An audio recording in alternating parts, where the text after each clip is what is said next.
again, everyone, and welcome. On this fine week, I have decided that I'll take a peek. Just a peek. It will not be a full series since it is a story game, and I understand of smaller developers and story games. People won't be incentivized to buy it if they already know the full story. To that end, this will be more of a one-shot sort of stream. I've already played the game twice, completion, different routes. I've decided I want to tell more people about it. It's a nice game, it's an interesting game. It had a lot of horrible moments, shall we say. And you might notice the lack of color in myself. I say that it's very on par, and agree once we get into the proper game. Let me just do the final adjustments over here and there. Okay. Swoosh. Swoosh. Skedaddle. Teleport. I need to figure out exactly how this works. I still need to figure out where the game is. I'll be right back. Don't go anywhere. I'll be right back. Why isn't it? Oi. You put the game. Why no game? Ah, there we go. There we go. The game is here. The game is back. Okay. Okay. The scuff has already begun, as you can clearly see. The stream is here, and so is the scuff. Title was, at least for Twitch, YouTube gets a different title to make it easier for people to find the actual video later on.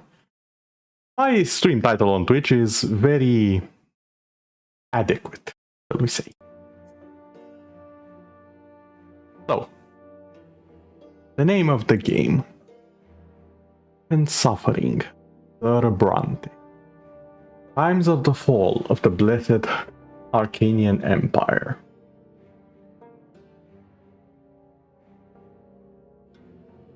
Oh, you know what? No, there were your messages on the Steam. Yes, why not? Hold on. Wait. Why aren't the messages there? Hold the phone. And hello again, Echo. Oh, YouTube decided to eat your first message. I see. Understood. Damn it, YouTube. But hello again. I haven't quite had the opportunity to check out the start of your VOD. It is the first thing I am doing after this. Like, just so you know, I'm putting your VOD on, and I'm also working on the thumbnails for the next week. Because I wanted to make, here's a fun little story about content creation. I had a cool idea. Is there anything that works exactly as intended with no issues?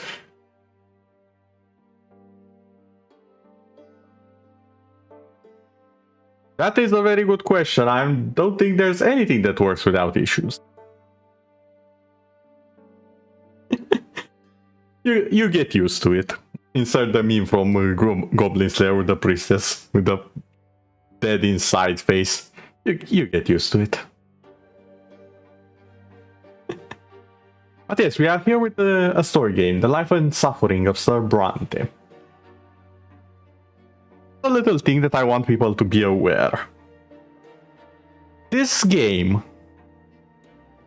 can and will force you into choices that you may not necessarily want if you want to continue. And here's the thing, in life, sometimes you don't have a choice if you do continue that life. And I think this game captures that very, very well. Not sure we will get that far to the point where we see some of those choices. Itself has some laws that aren't quite what you might expect. But without any further ado, let us begin a new game. Sir Brante. Choose your name carefully. Other characters will address you exactly like this. The mic struggles to pick me when I move around. Dead. I'll try to move around a little less. Maybe having it closer will probably help. There we go. I think that should be better. Hopefully. Also, how is the game's music? Can you hear it? Is the audio fine other than my mic?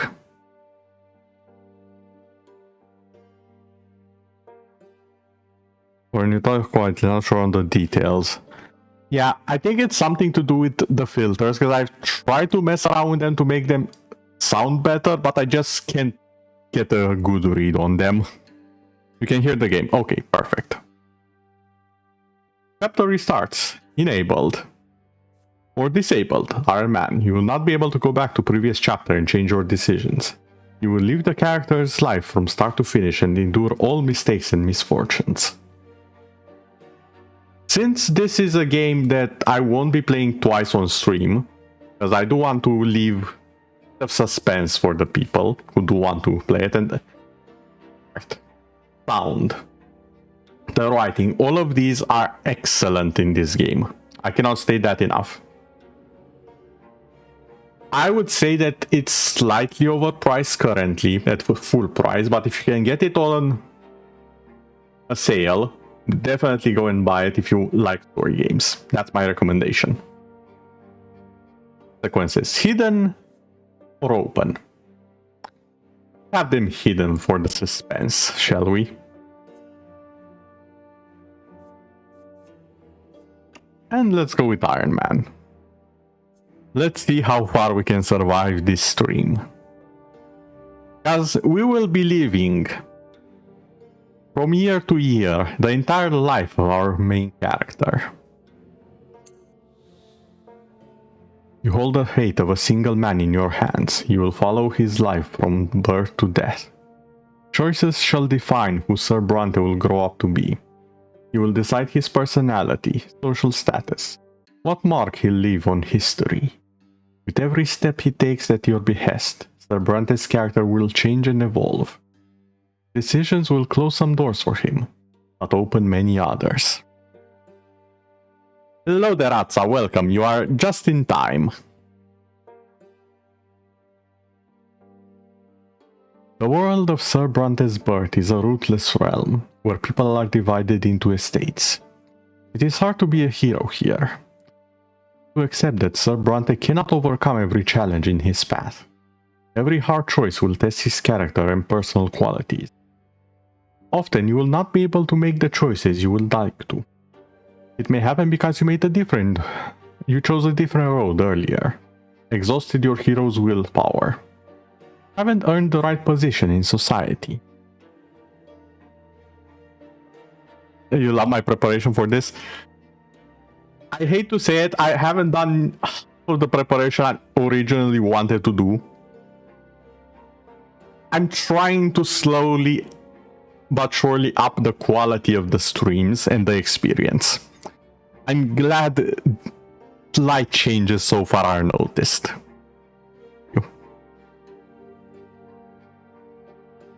Every victory will be a struggle, a path paved with bitter losses and gut-wrenching failures. Accept the tragedy. This is how you will create a gripping and unique tale for your hero. It will become of yours, Sir Brante, his loved ones, and his world. It all depends on you. Echo, you have noticed, but I actually had whatchamacallit prepared in advance this time. It wasn't just to draw the thumbnail. Is what I'm saying. And also the model. Since the game is mostly black and white, I have also turned black and white. I have done a small amount of preparation. Let me have this.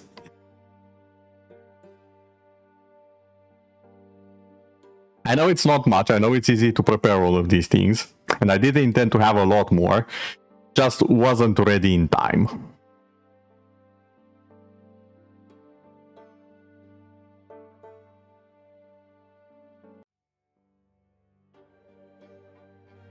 The story of my life remains written on these pages. But my fate has always been my own. Every deed, every choice, every person I met made me what I am. Could I have taken a different path? Perhaps. Could I have found a different calling? Altered the very course of history? And what price would I have to pay?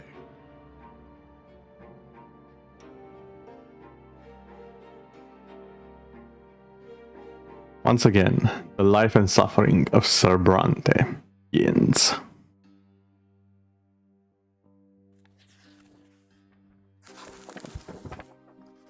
At the end of time, your fingers are stained with ink, your breath grows ragged, hands are shaking, and the words begin appearing on the page before you one by one, together to form a chronicle of your own life. Who are you? And how did you reach this end? You were born, raised, and lived your entire life in the blessed Arcanian Empire. This land, a man's destiny is predetermined at the moment of his birth. Human or Arcanian, nobleman, priest, or lore-born commoner, all bent to the divine will of the twin gods. Each life is not but a single cog in the universe's immeasurable machine. The memories come flooding back. They engulf you in a merciless wave, blending together days that are thrice dead and gone. Dreams of your childhood, your adolescence, your youth spent in the capital. Peace teeming with life, drenched in blood. Pranks and lowly deeds, opulent palaces, secretive city backstreet, fields of battle, and faces. So many faces of the people you held dear, the people who walked by your side. Such was your life, now all exposed by ink erupting onto the page. With your every step you sought to change the world as you saw fit. Change the traces of your upbringing, the path you carved in your youth, of your struggle, the consequences of your sacrifice. All led you here, to the end of your time. Every choice has a price. Now, 10 years later, the crossroads of your life echo in your memory. The pain and joy, irritably intermingled. Man, so done for today from all the drawing. Also worked on continuation of your lore, but still need some updating. That's good, that's progress. I am very happy. Actually looking forward to it. Because I do enjoy myself a good story. Would you have taken a different path? Chosen a different calling? Different place in the world? You had the power to alter the very course of history. Now, on the verge of death, you struggle with doubt, seeking answers to the last and most crucial question of all. Your life. Of all paths in life, why did you want this one? Did you choose your own fate? Or was your life shaped by forces beyond your control? What determines a man's destiny? Now, I have some choices here, some very interesting choices. The man himself has always been yours to live. You made your own destiny. Around him, your path was charted for you by the people, the age, and the society in which you lived. A higher power. Destiny was forged by a power greater than your own will. There is no destiny. Destiny does not exist. Human life is an exercise in chance. It is not governed by any laws. Now, if you will remember a certain setting, which was hide the consequences. If we enable it. I said if we enable it. Game. Oh wait, I think I have to do this later. As in, when I start the game, it can't do it now. Anyways, there are consequences to all of these actions. Many at first, but they pile up. they change who we are, what stats we have over time. Okay, I see. For now, let us go with a higher power, and you will notice why I'm going with this as we go on. Since I do want to be more of the sides of the story that I've seen only hints at before. Of course, yes, I am the higher power. Of course I'm gonna pick that one. You put your hands together in silent prayer. It is near and you are ready to step beyond the final threshold. Life was not lived in vain. It was part of a greater design. Like it or not, we are all guided by forces beyond our key. Same forces that shape the destinies of man and civilizations. No matter how much free will we think we have, we are nothing but obedient instruments in the hands of it or eternity. I think this is a slight error. Interesting, I haven't seen that so far. I do know this was translated from a different language. I'm not quite sure which one. I think it started with an R, but I'm not certain. We are nothing but obedient instruments in the hands of eternity. True freedom has all lain in understanding the greater laws that govern our tiny lives. But are you right about this? Is it all true? Learn the truth. You will have to return to the very beginning, remembering every step you took along the way. On these pages, the story of a man named Brante will live once more.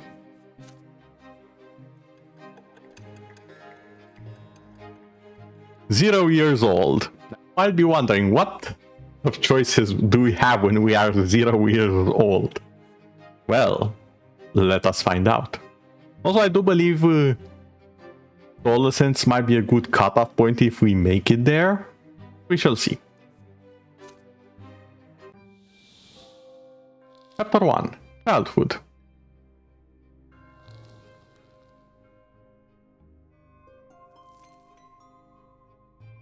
Childhood, where life begins.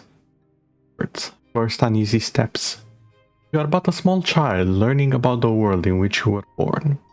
To you, everything is so new, so baffling, so unforgiving. A long, trying life stretches before you.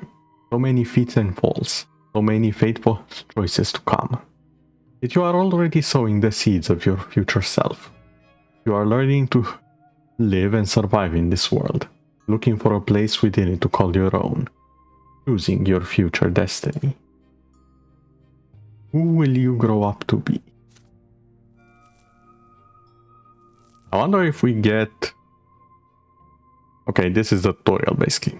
Prologue growing up. In the chapters Childhood, Adolescence and Youth, you will live to your hero's coming of age. Shape the protagonist's personalities, his qualities. Let me just sip here. A little bit out of breath from all the reading.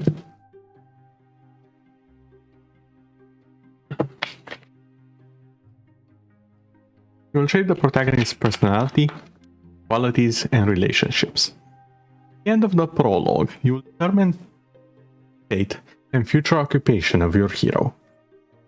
Adulthood will he start to influence the world around him, and the ultimate fate of the Empire.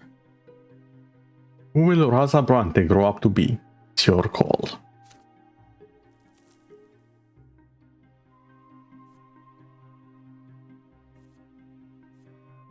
Events in the personal life of the hero that can happen in this chapter. Fencing lesson. You dare to study fencing like your father, even though you have no right to it by birth. And we see a few conditions for all of these. And I do like they're telling us the events right now that might happen, might encounter them, or we might completely miss them. All of these will have consequences later on if we either miss or encounter them. Beyond. As a small child, you suffer your first death and rebirth. That's how it said first death and rebirth. I should mention, the world of this game governed by rules slightly different than those of our world. So expect a few things to not be quite as they seem. Insight. You experience an insight where your mind tells you about the ways of the world and the law of its inhabitant. Isn't Mr. Brante's real name Raza, or you just implanted yourself in this? No, Raza is the name that I've given to this version of Mr. Brante. Brante is the family name, to be exact. People be spawning. Exactly wrong, Echo, and hopefully we shall get to that part. It's very interesting.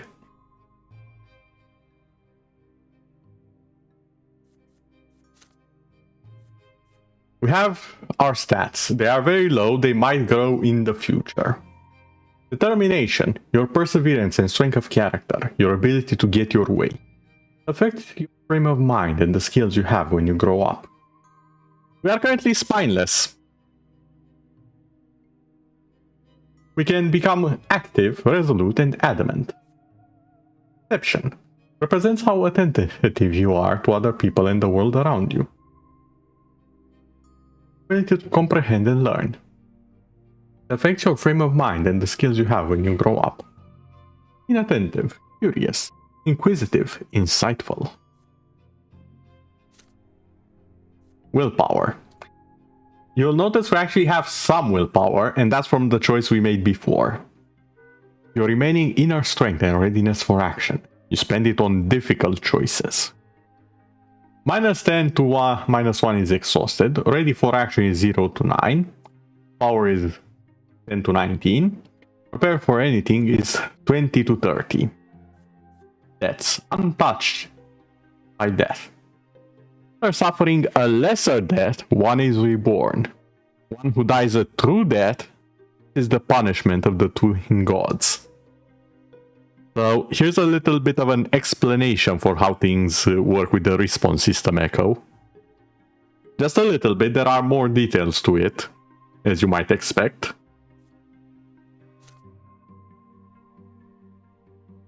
It fills you with determination, yes. Creation of this cheese, it fills you with determination that the mouse might one day out of the hole and claim a delicious prize. The destiny screen is now available. The personality screen is now available, House of Brante is now available, and family is available. Begin the chapter. I'll be frequenting these as we go.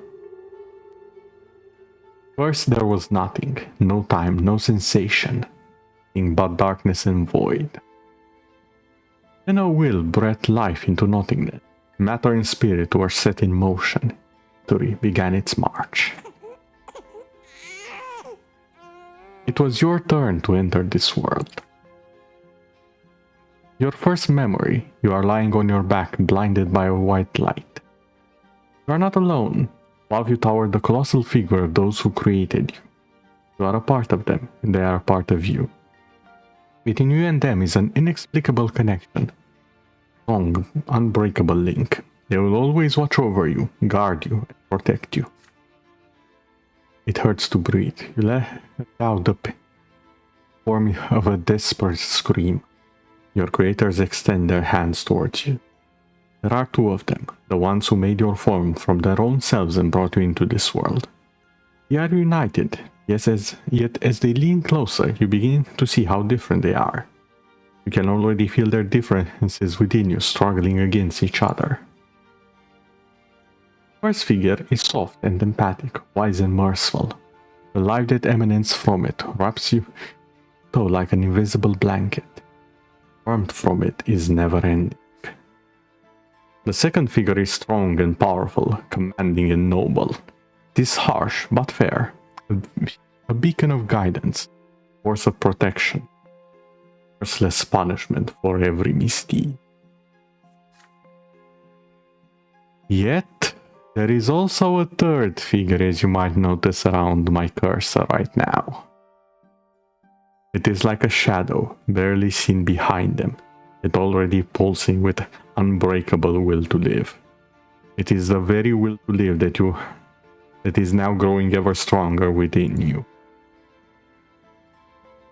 A soft open palm, strong closed fist, carrying distant shadow. Struggle to loosen the settling clothes wrapped around you and extend a tiny hand into the world.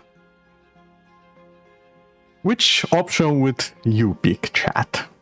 Reach out to the palm. You grasp the finger.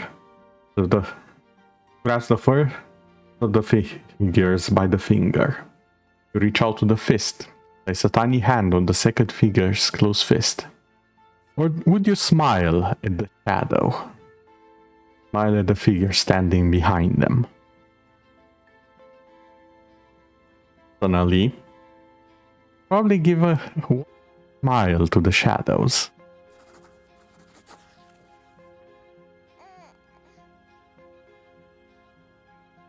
Your first smile appears on your face. Word, genuine.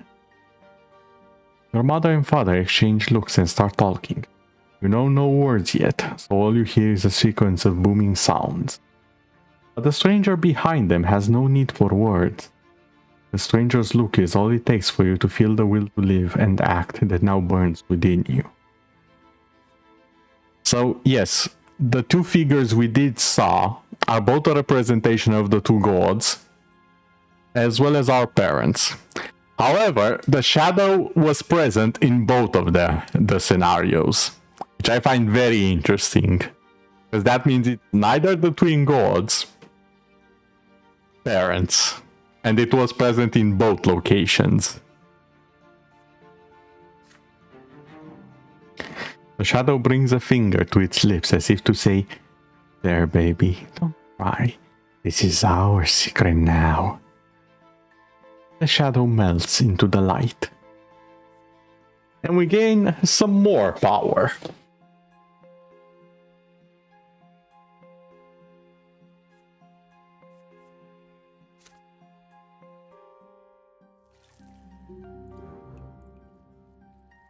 Birth. Year 1118. Your life in this world begins. How will you live it?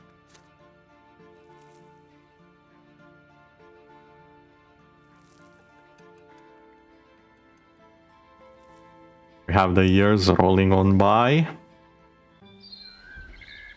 Hide and seek. As the days goes by, you learn to tell your parents apart. You recognize father by his heavy breath and cold, strong hands. He visits you rarely.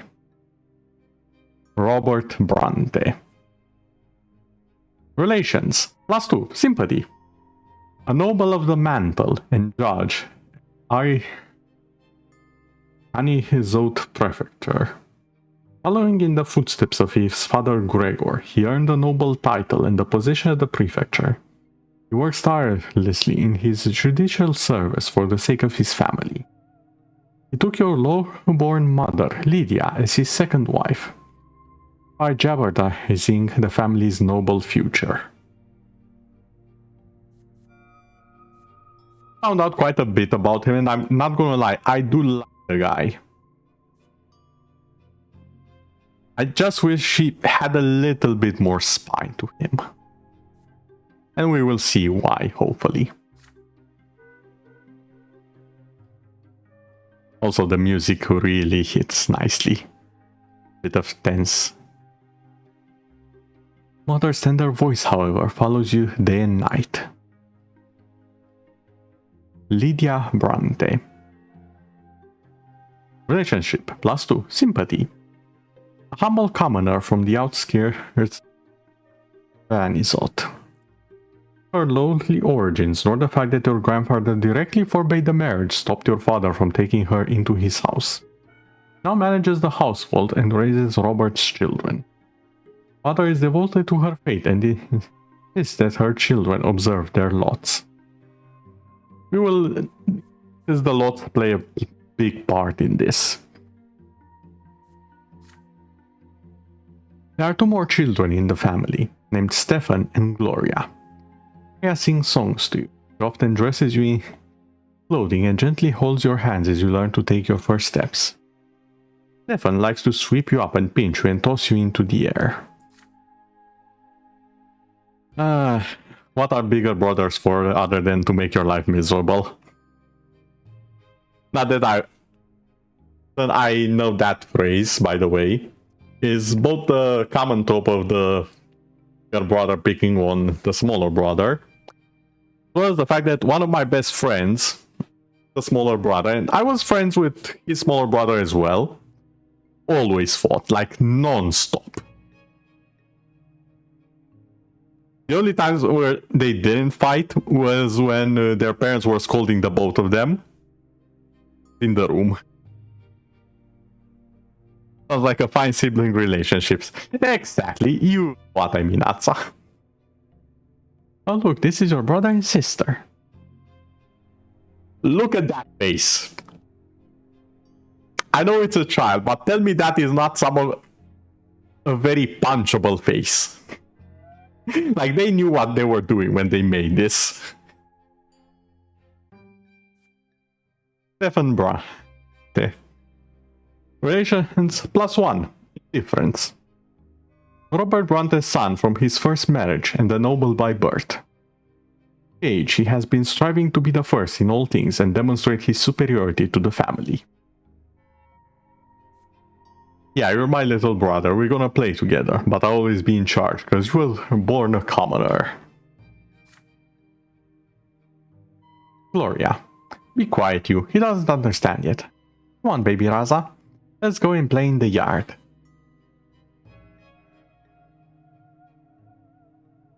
Yep, we have a thing, a face asking for a brick. Okay. First off, chill. Second off, I agree. Not you specifically, I mean the people who made up with that. A brick might be a bit much. But a slap, maybe-ish? Let me put it like this. For characters, for fictional characters, I can definitely see it. People, you so much as try and slap or hurt a child in my presence, I'm going to stop you and then slap you. A promise. But yeah, you look at his behavior. Gloria. Legitimate daughter of your mother Lydia. She has never met her real father. Her position in the family is precarious. Robert Brante has never acknowledged her as his own daughter. Your sister is a dreamer. She often has her head in the clouds and can act recklessly at times. It is hot outside. You grip your brother's hand with one hand and your sister's with another as they help you walk down the stone stairs. Then you sit on the ground and start exploring the sparse blades of grass with your fingers. Tickles. The sky far above and away from you is a gigantic pillar, perfectly straight stick made of light. So bright it hurts to look at. Why are you staring at the shining pillar? It's not going anywhere, you know. Hey, I wanna play hide and seek. Just a little baby, how's he gonna play? Then you hide him, and I'll try to find both of you. You have no idea what they are talking about, but you support them with happy cooning. I have no idea what that means.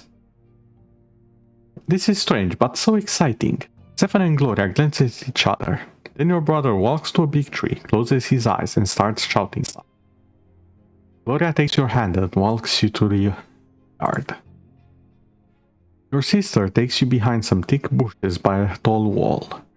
The light from that light stick on the horizon barely reaches here. You can't see home from this place. The ground is crawling with tiny black bugs. Let them cook. God damn it, that's Tia sits you down on the ground and puts a finger to her mouth for some reason. Then she's gone. You can no longer hear Stefan's voice. Gloria is nowhere to be seen. You feel colder.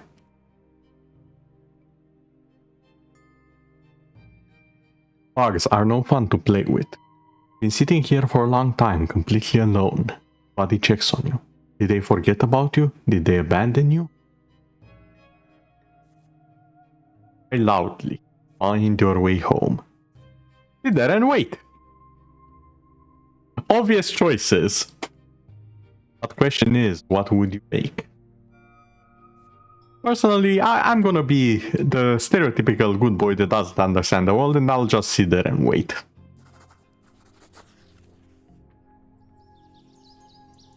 The bush is covered with leaves swaying in the wind. Brush through them with your fingers. Twigs and branches are stiff and will not bend. From the blades of grass. Down on the ground you see a group of bugs carrying a little twig. Grab it from them. They're so funny. One of the bugs crawls on your fingers and bites it. Just enough to sting a little. Hear brisk steps and then leaves and twigs rustling and parting. Your mother leans over you. You look at her with a happy face and show her the finger with the bug on it. So that's where they took you. Imagine this is how you had your first death. It was from a random bug bite. Same energy as finding a good looking sword stick. Mara picks you up and puts you to her chest, at you on the head. Your brother and sister stand behind her, clearly feeling guilty. Gloria is in tears. Stefan keeps staring at his feet. You hug Mother tightly. He is here now. Perception +1.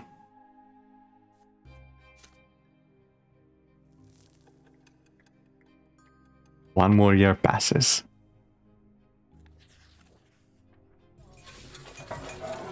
The Great Descent. Another memory. Still a little child, but you can already talk and run around on your own. Today is out of the order. Father is busy around the house giving orders to the servants. Today the kitchen has been abuzz with work and there are solemn, gloomy preparations and candles being lit. Even your older brother Stefan is quiet today. Your mother takes your hand and brings you to your sister Gloria. Not what I imagined by getting stick bugged. Indeed, it doesn't happen. As you clearly see, we are still very much alive. My son, today is the Great Descent. We honor the day when the twin gods descended to us. Spend this day in reverence to the gods. Too young to understand, so just do everything your sister says for now. Gloria takes you to the playroom. Totally not ominous, by the way. Nah, this is fine. This is perfectly normal. Look at this. There are no toys here. Chairs. Even the carpet has been taken away. Nothing there but a bare wooden floor. Today we are not allowed to go to any other rooms.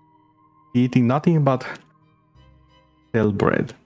Day of the Great Descent, everyone must be where they belong. It's quiet. Unusually so. Muffled voices from beyond the door are all you can hear. Sitting on the cold floor, confused, with no idea what to do. Then you hear your sister's voice. Sound in the empty room. The little song that Mother taught her. You hold your breath as you listen to it. When the twins came down to earth, they brought lots for every birth. Let us count them 1, 2, 3. The twins made them for you and me. Nobles rule and bravely fight. They protect us with their might. Priests work hard to understand, guide us by the twins' commands. Folk work and toil. Always patient, never spoiled. Live your lot where you were born. To the day we pass on. Know your lot and know the prayer. For the twins see everywhere. You are transfixed by the tune. Rhea notices your gaze and the smile creeps across her face. You like the rhyme, don't you, Raza? You know what it's all about? Look, there are 3 lots. They were brought to us by the twins when they descended to us from the shining pillar. Or that pillar of light on the horizon. That's it. You can see the shining pillar anytime from anywhere in the world. Follow your lot as you live. You'll reach the peak of the pillar. And if you don't, you'll get eternal torment at the foot. You and I are lowborn. Home is a commoner too. So the lot for you and me is to suffer and be patient and work hard, understand? Priests and nobles have other lots. The nobles fight and rule over everybody. Priests, well, I'm not really sure what they do, but I guess they talk to the twins and then teach everybody. I love how for the priest she was like, I'm not really sure what they do. I think they do something, I guess. Rhea stares at you intently. Did you get it, silly?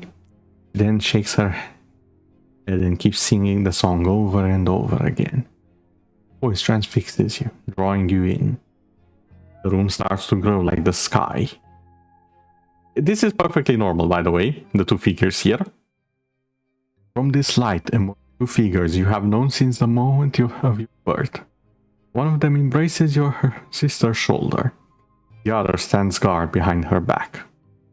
This is happening before your very eyes, unable to turn away. Gloria is swaying to the song, unaware of what is happening. She sings the final verses once more. Thought and know the prayer. You feel compelled by this divine sight to express yourself somehow. Feel words condensing within you from the light. But what will these words be? Finish the song properly. You join your sister and finish the song the same way you have heard it. Sing the last line wrong. You shout words of your own instead of the last line of the song.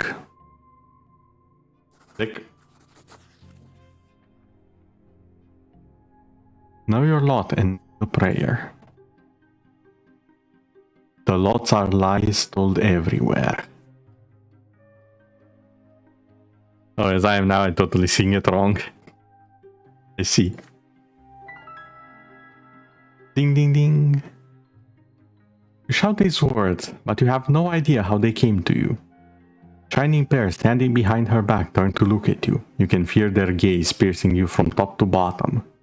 The moment passes, they melt into the dim light coming from the window. Gloria is staring at you. You see disappointment in her eyes. Atsa, no. I actually did get, fun fact, I actually did get a sponsorship offer from them. Posted it on, some of it on Discord as well. Intend to accept it. Like, I know a greedy game when I see one, and that one's greedy. Do not wish to support that. I'd rather starve. Not saying that other people should. I'm saying I would. There's a very big difference there.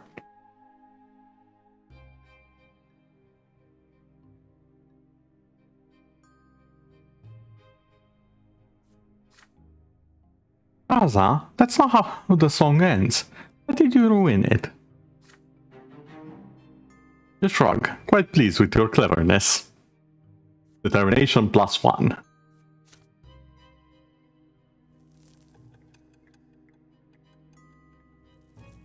Three years.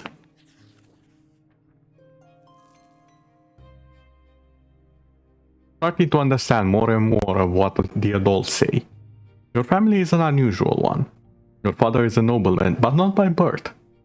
His is a title earned to great service. But your mother is a lowborn woman, a commoner. Because of this, you were born a commoner. Father says you may yet come unto nobility. You learn to read at an early age. Together with mother, you read and learn by heart the many poems about the divine twins. twin gods who reside upon the shining pillar. Author calls these poems prayers.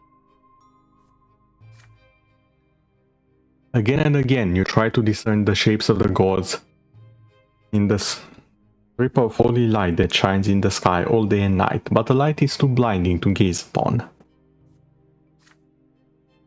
The greatest joy of all is when the stairs are no longer an insurmountable obstacle. You can now climb and even jump from step to step. Father urges you to be more careful and avoid climbing too high. Keep falling, you never stop being curious about the world around you. Your older brother Stefan now spends less and less time playing with Gloria and you. Commoners is beneath a mortal man to be, he says. So Gloria calls him names and Stefan pulls her pigtails. Proper brother and sister interaction right there. Proper quote unquote. One fine evening, father gathers you in the sitting room with an announcement. You'll have another little brother or sister soon. Gloria asks him to bring home a little sister. Another brother would be too much. Ow. Stefan gets frustrated. There are too many little siblings getting in his way as it is. Soon, you have an older brother too. It doesn't really matter who the youngest will be. A boy or a girl, you will love them the most. When father comes back from his trip, he reads the old books aloud for you. You found those stories of war, generals and rebellions quite enchanting, and father approves of your fascination. Study hard and maybe one day you'll become a noble of the mantle and earn your sword. But first, you need to grow up. Growing up. The concept is as terrifying as it is alluring.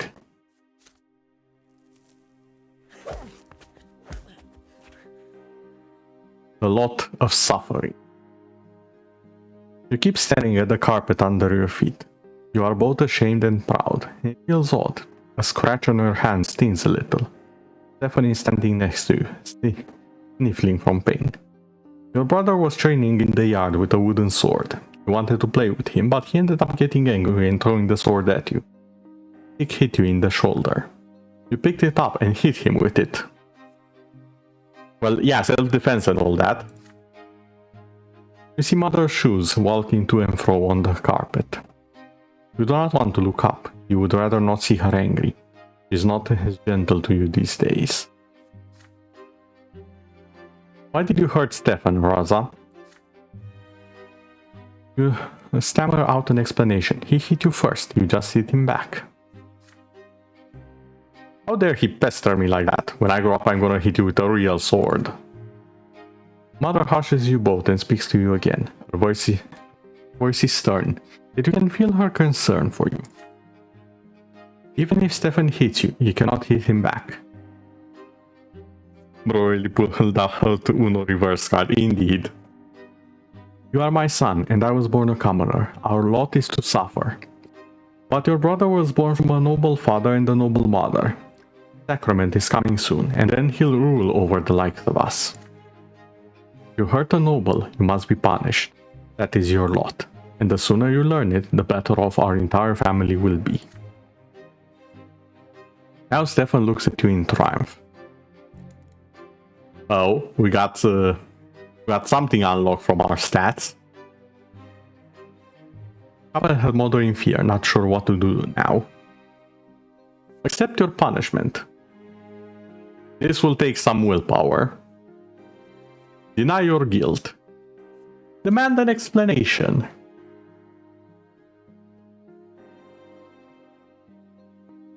And to be punished, I require an explanation. I'm not above accepting it, but I want to know why. Start her asking questions. Why were you born a commoner if your father is a noble? If you have your father's name, why can't you have his lot? Why can't you choose a lot for yourself if you don't like the one you have? Mother is stunned by all these questions you are peppering her with. Don't you dare ask me about that, Rosa. I'll violate my lot if I start explaining it all to you. I'm a commoner, not a priest. Ow. Ow. Never do this. People, this is not how you raise a child. You are flogged in front of your entire family. Burns on your skin again and again. Tears keep rolling down your cheeks. It feels like the punishment will never end. It hurts to walk when you are finally let go. You slowly climb the stairs and walk to your room. You see a book on your bed. The Teaching of Matthew, Volume 2. Your tears have dried now. You begin to read, slowly making your way to the difficult words. Death of the body. Bringeth the soul ever closer to the twins' judgment. When the body died to death, the soul soared to the shining pillar. Twin gods do judge every soul, and their judgment is stern and unforgiving. He who followed his lot in life from birth shall melt in bliss atop the peak of the shining pillar. Oh yeah, cults, my favorite. I know, right? It's even better when the thing they worship is actually real. When the problems start actually happening, even more than usual. Words confuse and delude you, feeling fear and awe. You read this mysterious book again and again as you grow up. Perception +2. Now curious.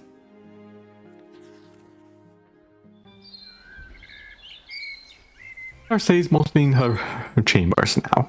With each passing day she grows heavier, and her features get rounder. It gets difficult for her to walk, but she still smiles all the time. One day she takes your hands and puts them over her belly, and you feel a movement deep inside her. You will have another brother or sister soon. Gloria takes you on a walk to the yard now. You explore the yard together under the shining light of the pillar.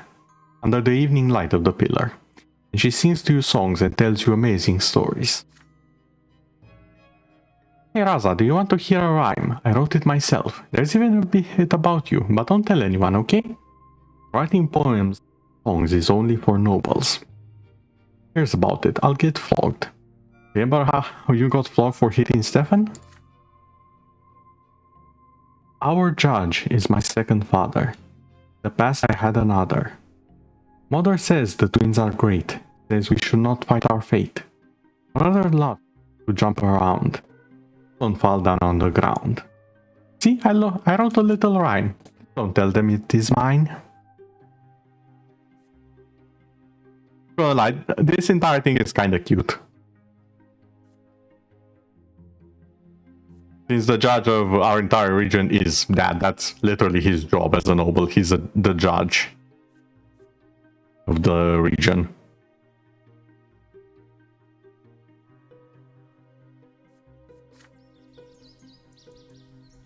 But today your sister is nowhere to be seen. She plans to take you to the old pond and show you the red frogs that live there, but then she vanished. Servants join you in your search. Even Mother leaves her chambers when she hears the commotion. You found Gloria in the far corner of the garden. She is holding a quill and sheets of paper covered in poetry. Her becomes angry the moment she sees it.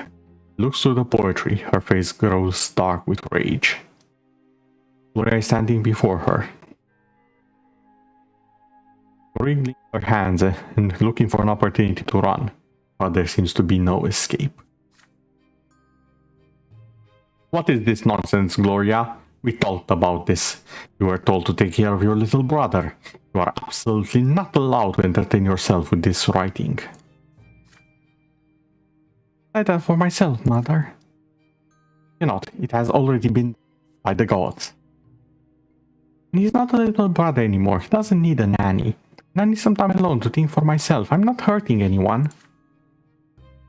You are a commoner and a future wife. It is time you learn how to properly care for children. Had your disgraceful former father kept me in his house, you could have been born a noble. But that is not our fate. And you are absolutely forbidden from ever spoiling paper and wasting ink again. Mother grabs Gloria firmly by the hand and takes you boat into the house. The scribbled sheet flies into the fireplace. Gloria sobs violently. You are a bystander to the scene, unsure of how to act. I can complain about her, but I do not have the determination to do that. And by complaining about her, I mean about Gloria. You can offer to write poems with her. We see the conditions, but not the consequences. We can confront her, which will take some of our willpower. Or we can leave the room. Let's just leave the room for now. Well, yeah, I would definitely either do one of these. If I'm being perfectly honest. Actually, no, you know what? Let's have a little bit of an artist. Let's write rhymes with her. I changed my mind. Mother leaves. The last of your sister's poetry burns away in the fireplace. You hug your sister and whisper to her. Let's go to the library, you say. The two of you can hide under the table and write something together. Gloria shakes her head violently. Mother said no, and there's no way you would ever defy her. You reassure her that it will be your secret. You pull Gloria to the library. She fights you, but you refuse to relent. You carefully peek inside. Your sister takes a small book from one of the shelves, and you read it together under the table. A book of poetry about eternal love. Gloria clearly adores it. Try to write a poem of your own. She recites a line in an ecstatic voice, and you repeat it after her and offer a rhyme of your own. Nods happily. If commoners can't make poetry, does it mean that they have no folk songs and such? Don't believe they have, or at least not made by themselves. I think the nobles might make some for them in this world, if I recall correctly. Either the nobles or the priests, I can't quite remember which of the two. Because do remember, we did have songs, she did sing before, just that it wasn't a song she made. The key point. It was songs that mother taught us. Do this until the day ends. You have written a poem of your own and learned it by heart. But not a single line of it has been committed to paper. Which means you stay to your mother's rule. Curious. 3. We're about to be inquisitive. That's no folk song at all, then.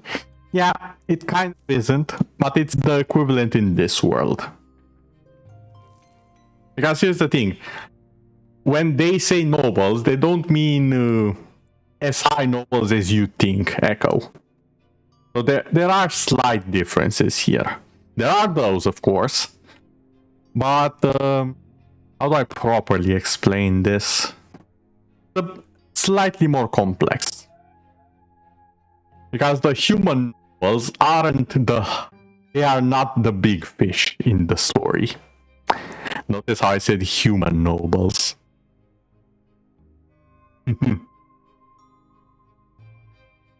And all in due time. Mother is in her armchair. Making woven jackets, pants and socks for the little one. The baby will need to be kept warm, she says. Father spends less time at home now. He is very busy with an important job. He is a judge after all. One day you decide to ask Mother about Stefan and Gloria. How come they're brother and sister to you, but not siblings to each other? Oh yeah, you got that from the tutorial too. Nice. Yeah, they did foreshadow it a little bit. Well, my dear, he didn't give birth to Stefan, you see. He's the son of another mother. And Gloria is the son of another father. Is the daughter of another father. Come now. Don't knit your brow like that. You'll understand when you are older. How is that even possible? You're all family, are you not? Several days later, Mother calls Stefan and Gloria to the sitting room. You sneak in after them. At first, Mother gets angry and asks you to leave, but then she relents. You are told to sit still, be quiet, and remember every word you hear. When you enter the temple, bow to the twins. First to the elder on the right, then to the younger on the left. Stefan, you're a nobleman to be, so walk along the side paved with marble, where the benches are. Gloria, you walk along the sharp side. When you're there, you must get down on your knees, each on your own side. Stefan, kiss the sword. Gloria, my daughter, they will struck you with the leash. Do not be afraid of it. Resign yourself to the suffering it brings. It is the blessing of your lot. I'm just gonna put this out here. I really hate how much suffering is inflicted on the lot of the common folk in this story.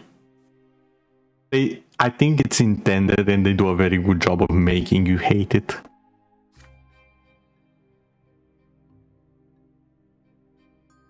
Claire doesn't like the idea of a lash. There's a tense feeling in your chest as well. You are told to remember this. Will the lash strike you too one day? The next day, they take your brother and sister to a temple.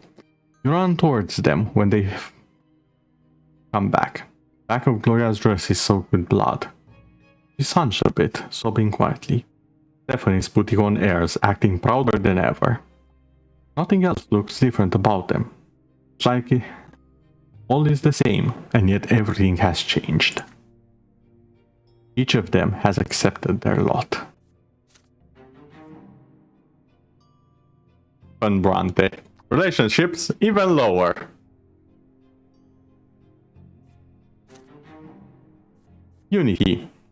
Unity represents how close and trusting your family is. It affects the fate of your family members. We have hatred, quarrels and feuds, disagreements, peace, and harmony.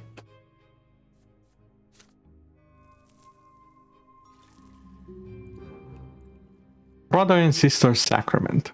Your siblings Stefan and Gloria took their first sacrament at the temple.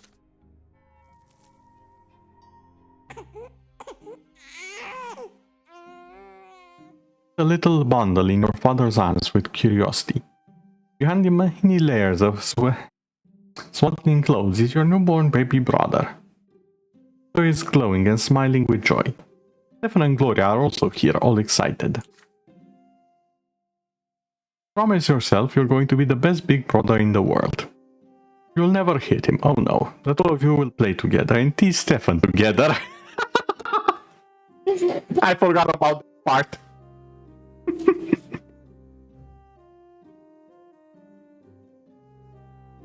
And help mother together and go on so many adventures together. It feels so strange to be an older brother. Just the other day you were the youngest in the family, but everything is different now. Parents, name your little brother Nathan, and mother spends day and night by his side. And Nathan cries all the time, day and night. Mother barely gets any sleep, she's so worn out, starts forgetting things. Like today, for instance, she forgot her knitting armchair in the sitting room. You'd better bring it back to her as soon as possible. You run to your mother's bedroom. You miss her smile so much. You walk in without saying hello and give her the knitting, but instead of gratitude, you get an ice-cold, exhausted stare. And he's also there, screaming all the time. Go away, Raza, you're bothering me. Does the music change? She spits these words to her teeth. You look at the bald born. She can't even get a moment of respite. Enough already. When are you going to stop? I just want some peace and quiet. Mother leapt across the room and started shaking Nathan with malice in her eyes. His cries get even louder. He looks so tired from his never-ending screams. Seems to be within an inch of smashing him against the wall. Somebody has to do something. You are scared of your mother right now, but you fear for Nathan's life even more. Call father for help. Redirect her anger at yourself. Snatch Nathan from mother. Now, I don't know about you all.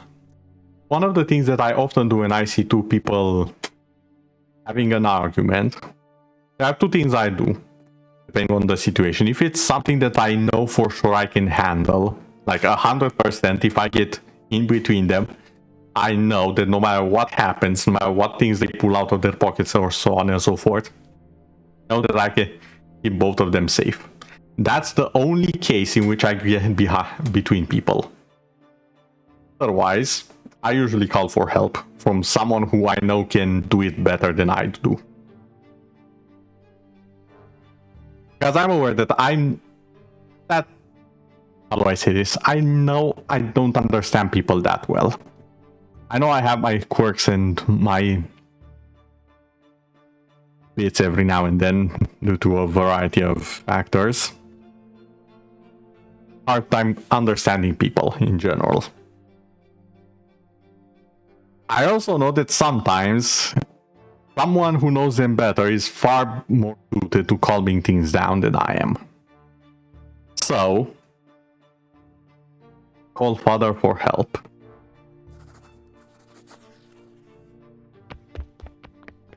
You run away to father's study. Clamor out for help. Father gets up immediately and runs back with you.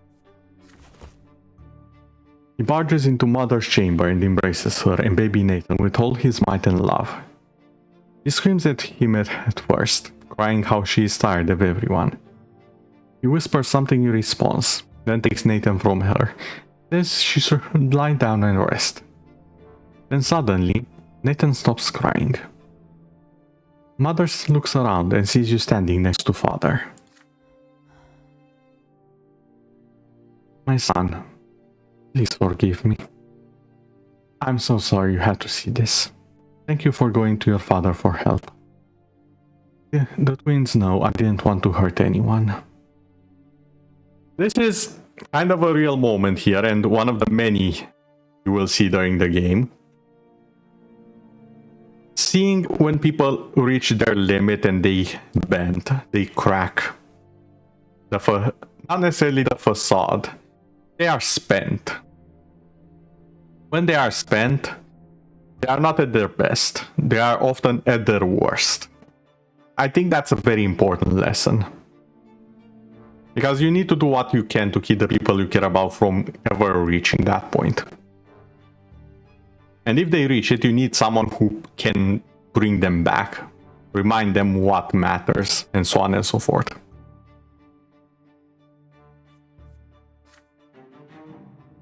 Your mother's face is covered in tears. Everything will be alright now. Mother tells you so. You can go. You live in quiet joy as mother calms down and Nathan falls asleep. Father won't let anything bad happen. Perception +1. Nathan's birth. Your younger brother Nathan is born.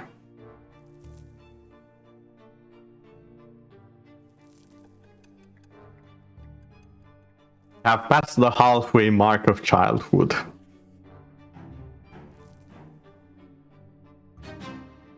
Honestly, I would actually go insane from the nose to stop crying. Of course, gonna ask for someone to help out. If not, well... Here's the thing, raising a child is hard. People don't realize it. It's a lot of work, a lot of stress. It's an insurmountable amount of work for two people, never mind a single person. It's why a lot of families also have the grandparents help out with the child. And the aunts and uncles and so on and so forth. It's hard. It's hard work. You need to pay attention to them at all times. And remember, one of the things that my parents always appreciated, my family in general actually, didn't cry a lot.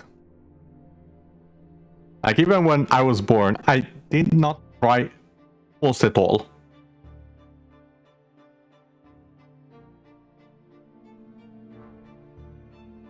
I'm actually not mentally able to raise. A lot of people are not. It takes time outside. You're still young as far as I remember.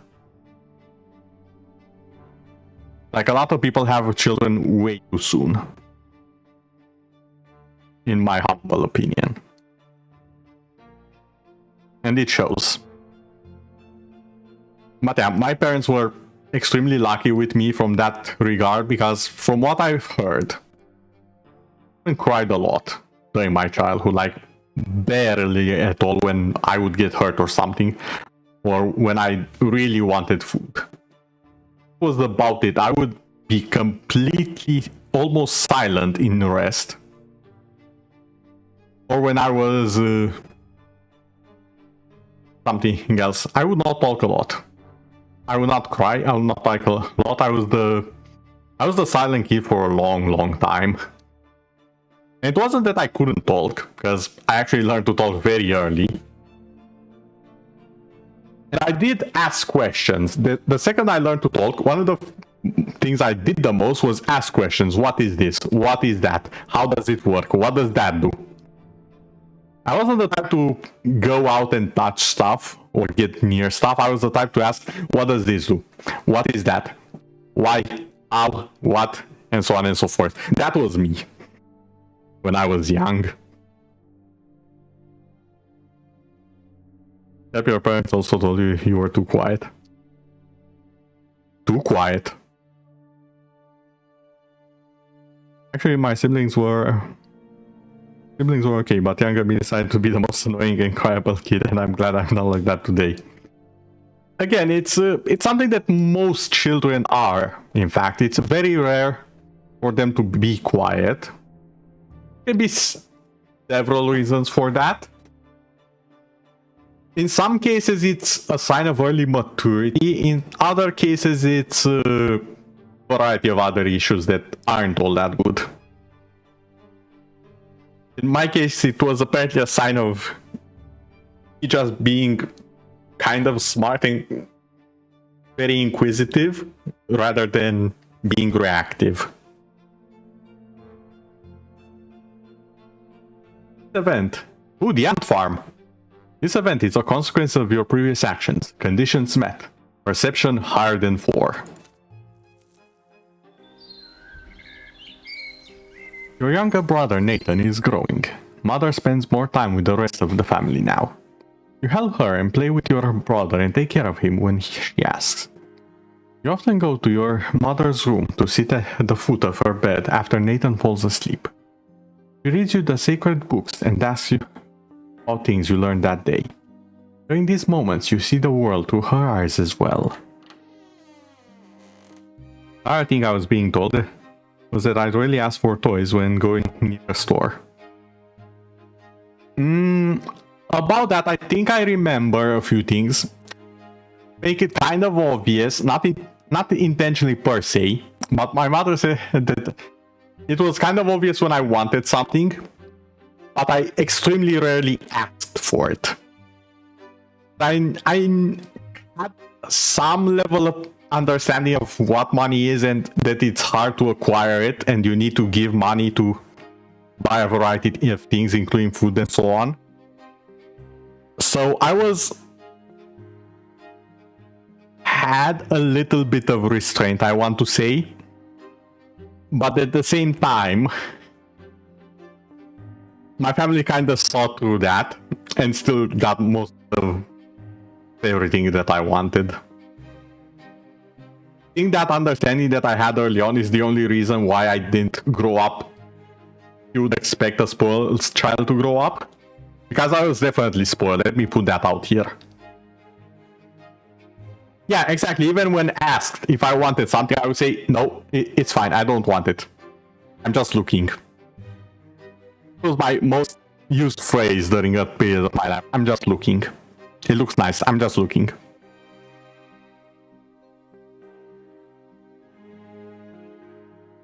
Yeah, that understanding I had, probably the only reason I wasn't as spoiled as other children, even though I probably got more than them. Which is a bit paradox if you think about it. I think from the beginning I actually required a lot of attention. Let my mom suffer for 12 years being violent even to my siblings at all. But I'm all different and I'm glad for that. Yeah, people can change. People can change for the better. And I'm happy to hear that that was the case for you, Atsa.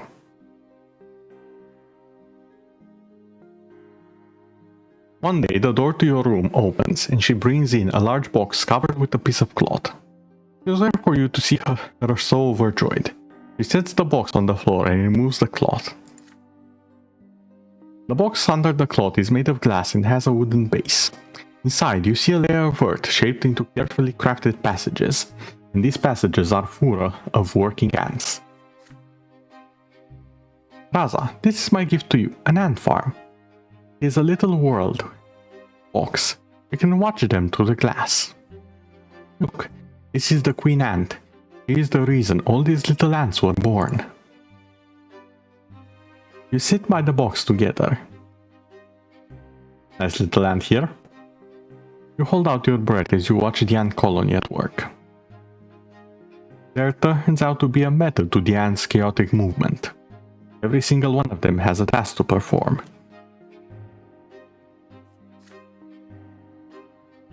Some of them have larger mandibles. They are the protectors of the colony. They can draw blood from your finger. The bug that we got bit by earlier. Others work all around the colony, repairing the walls and clearing any debris from the passages. There are also workers who collect the food you put in a little tray, leaves, bits of meat, maggots, and bring it to the rest of the colony. And regarding what you just typed, Atsa, I'm just gonna put it out there. What even is normal? Because I don't believe that anyone is 100% truly perfectly normal. Now, can you be without things that are considered a detriment? Sure. But you'd still have your little quirks, your little things that aren't exactly normal. So yeah, normal is... it's an interesting word. Sadly, does not mean a lot. It's like common sense. It's called common. Yet the rarity increases every day.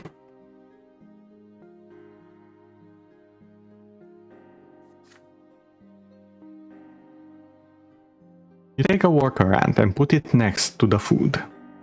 However, the insect has no interest in it. It starts circling around the tray aimlessly.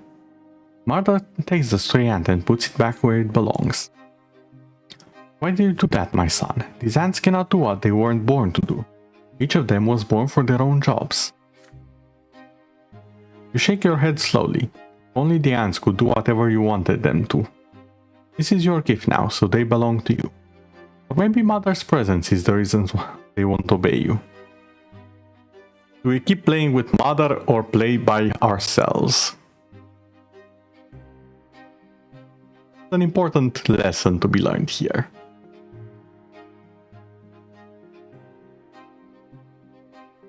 And personally, I have a weird theory that common sense has a fixed absolute value, and since there's getting so many of us, it gets spread thinner. That is an interesting theory. And as narrator of realities and as well as my own observations, it's a flawed theory, but it's not without merit. I'll put it like that.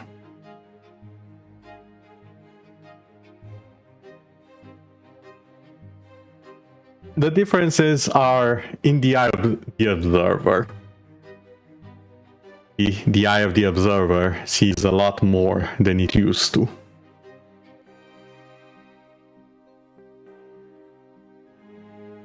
I'll leave everyone with that little tidbit on the subject. Keep playing with Mother for now.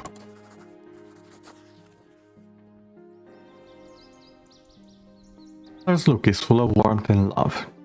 Nathan, Gloria, and Father are away right now.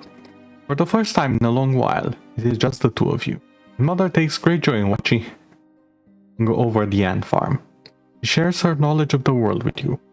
The things she tells you are true. You move closer to her and suggest going outside and finding some bugs for the ants.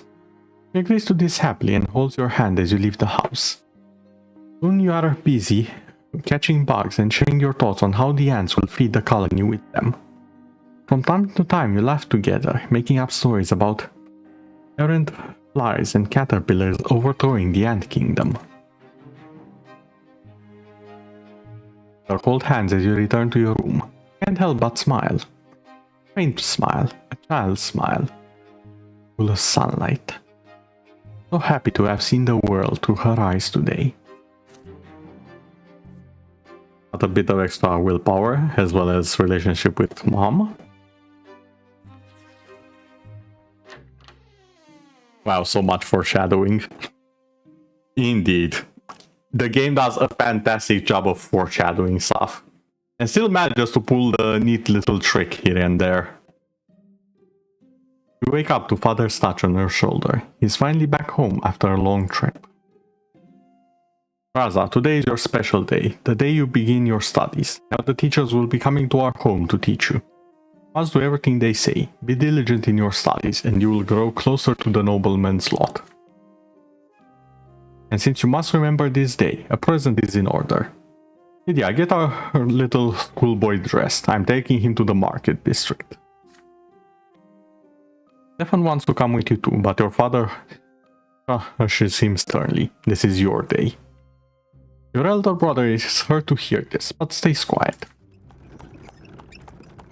One carriage takes the two of you to the dusty, noisy city streets. A pleasant wind tussling your hair. Your city is called Anizot. That you already know. It is one of the largest cities in the entire empire. There is a big shadow on the street. It comes from the white foliage of an enormous tree that spreads its branches all over the city. God, we are in Elden Ring. There is a tree that spreads the branches over the city. We are in the capital of Lindell. Oh no. I just noticed where we are. Everything makes sense now. Why people aren't dying proper deaths and so on. Before the Great War. Everything makes sense. I completely forgot about this part. Why did I make the connection sooner? Son, did you know that the silver tree grew from the blood of our God's own disciples? It has been growing here for hundreds of years, right in our city. It cannot be damaged or burned. Elden Ring said otherwise. Not even the clergy knows why. Oh yeah, it's all coming together. The carriage comes to a halt, a small shop next to a city square. There and freeze by the stair, falls in excitement. The shop is packed with dolls and figures and toys. You've never seen so many once before. Have you chosen your present yet? Father asks. You have. You won the Holy Order set, which includes several figurines of the Empire's greatest warriors of all time.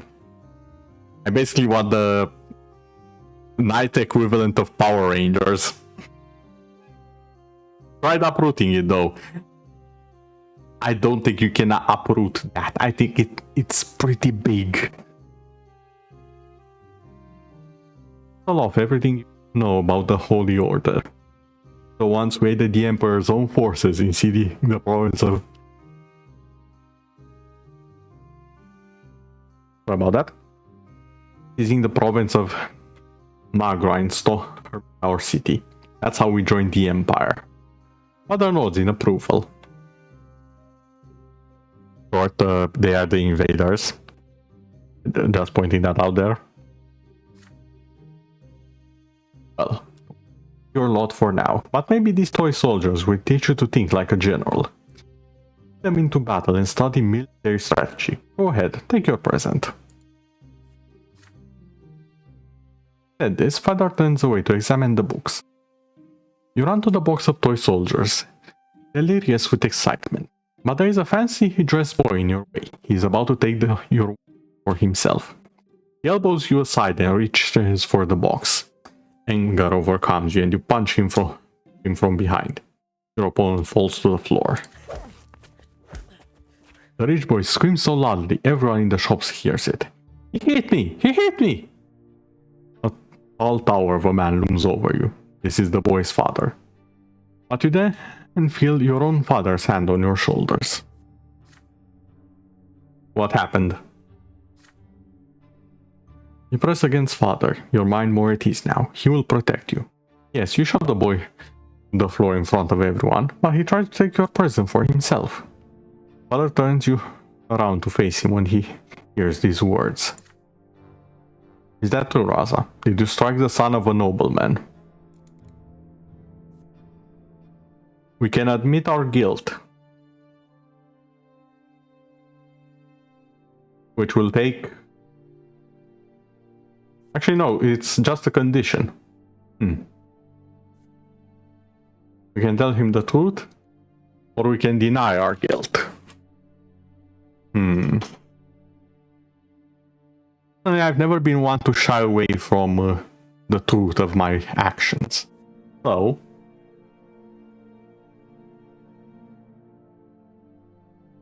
I will admit my guilt. I did push him after all.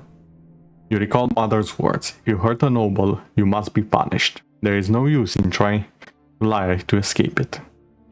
You say it was all your fault. You pushed the other boy to the floor because you wanted to get to present before him.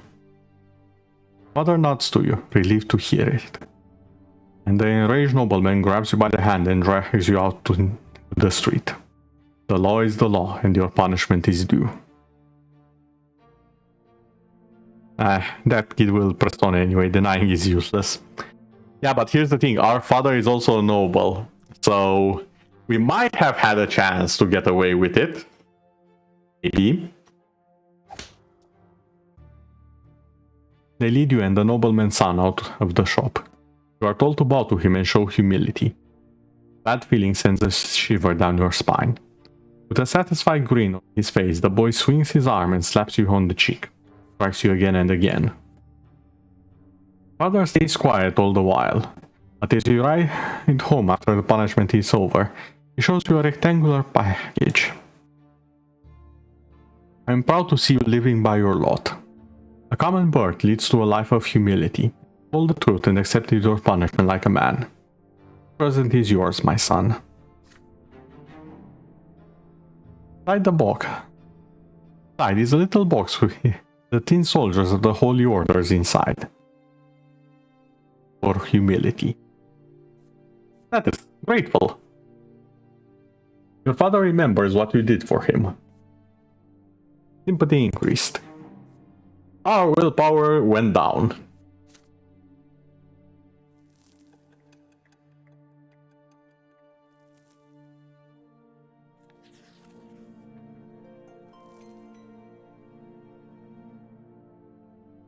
Father ordered the table to be brought out to the yard.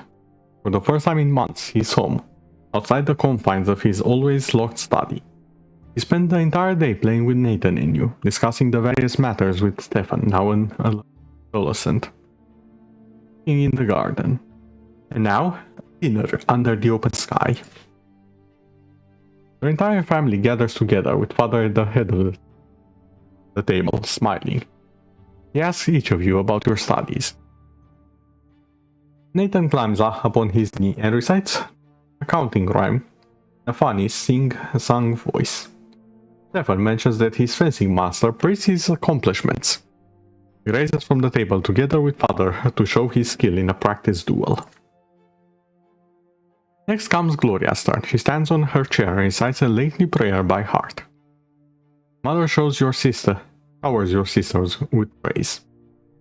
Father chuckles quietly, hiding a smile in his mustache. When your turn comes, you recite all the ranks in the Legion, from common soldier to high commander. Stefan listens to you with a skeptical look on his face. Night slowly falls, but the servants ensure that the yard is well illuminated. You don't feel cold in the dust tonight. Feels good, yet so important. All of you are finally together, sitting at the same table. No fighting, just smiles, no arguing, just pleasant small talk. Then a servant approaches Father with a letter in his hand. He reads it in the dim light, and each line gradually washes the smile off his father's face, until only a stone-cold mask remains. Mother looks at Father with an unspoken question in her eyes. Gregor Brante is coming back to Anisot. He is the head of our family, my father.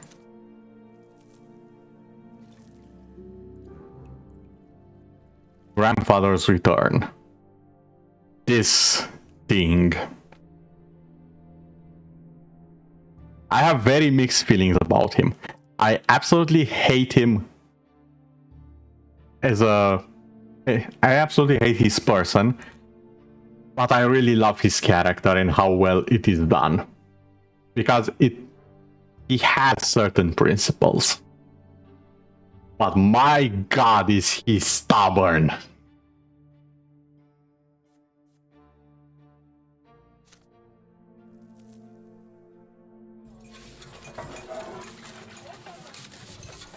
Ever since the news of grandfather's impending arrival, there have not been a single day when the house has not been or decorated.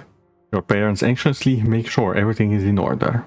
They tell you to wash your face and hands after walks and scold you for leaving books on the floor. They tell Gloria she will be flogged if she is ever seen hiding in the attic. They make Stefan stay in his room. Even baby Nathan gets in trouble. Everyone is on the edge. Then one day, grandfather arrives. It's a grim day, so hot on your neck, sticky with sweat. So hot your neck is sticky with sweat. Father, mother, Stefan, Gloria, you, and Nathan, the entire Brante family stands on the porch in front of the house. House servants lined up behind you. The carriage arrives. Out steps a tall, gaunt old man with a heavy walking stick and a heavier gaze. Cringe instinctively. Good health to you, father. Children, your grandfather as you have been taught. Still trying to look like a real nobleman, are you? You can't fool me, Robert. I was the first of the Brante family to be ennobled by the mantle, and I'm the only one who remembers how to bear this burden properly. I live honorably by my lot. Your marriage to that low-born wench cut us off from ever becoming nobles of the sword. My progeny could have been born bearing noble blood. Father, I beg you, this is not the place. Grandfather eyes him with scorn and walks into the house, the entire family following close behind him.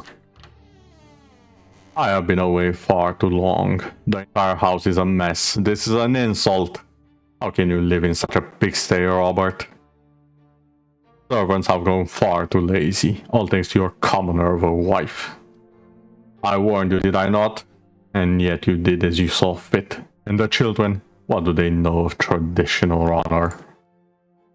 You are being raised in a virtuous family, father. And are you speaking like a newborn who's content to live in humility? Twins willing, now that I'm here, this will not happen again. You can tell what I meant. His character is well portrayed for the story, but I bloody hate him. If that makes sense. I love how well everything is done about him, but I hate it at the same time. I'm taking your oldest son to the capital. You cannot provide Stefan with a proper education, so I'll correct your mistake. Brother's fate has been decided just like that. Father does not object. He orders the servants to prepare Stefan for the journey. Stefan freezes in place, glancing at grandfather and father again and again. The latter puts a hand on his shoulder reassuringly. Grandfather's lips are a tight line, white with contempt. The house is examined, room after room. Everything grandfather sees is showered with scorn. He scoffs at the trace on a blanket in Nathan's crib in his bedroom. He mocks Gloria's knitting in her room. Door to your room is next. What is this? Robert? In soldiers in your youngest son's room? He was born a commoner. I won't have him daydreaming of battle. Grandfather seizes the box containing the tea of the Holy Order. Your father stays silent. Fear and fear boil within you. This is your big present from your first day of your studies. It means so much to you. But what if he's right? What if you need to prove your right to command the toy soldiers first? Grandfather shakes his head in disapproval and shoves the toy box into the roaring fireplace. If you wait too long, they will melt in the flames. Now, I don't know about you. Considering I really hate the guy, I'm gonna do what I... all of the other playthroughs. Smack.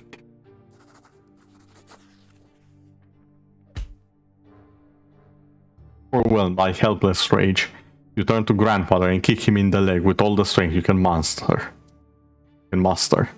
Yet he is immovable. The next thing you see is him leaning, towering over you menacingly, his heavy walking stick in hand. Lowborn scum! How dare you raise your hand to me? Blow hits home. The handle of the walking stick is as heavy as a rock. You are dazed, robbed of both hearing and sight. Down comes another blow. A sharp pain splits your head. Then darkness.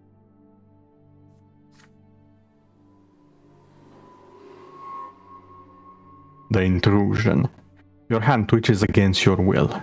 Then again and again, like it is trying to catch a flying butterfly. Then you fall into the primordial void. The void takes away a part of you. The lives you were given to live. It will never return. There is pain, desperation, and a sense of loss. Nothing can be done now. You fall into a pain that embraces you like a soft feather bed. You feel light, free. There are no restraints, just a warm glow that envelops you in its secure embrace. Waves carry you. Their touch is soft. They delicately enshroud you. It was once your body. It is a feeling unlike anything you have ever experienced before. It is something absolute, complete, and I'm pretty sure this was fine if it was a little bit lower, but we will be ignoring that. This is, after all, aptly named on Twitch, the scuff and stream of a narrator for a reason. This is the scuff in full presentation, everyone. Enjoy. Let it never be said that I have not broken a game I have played.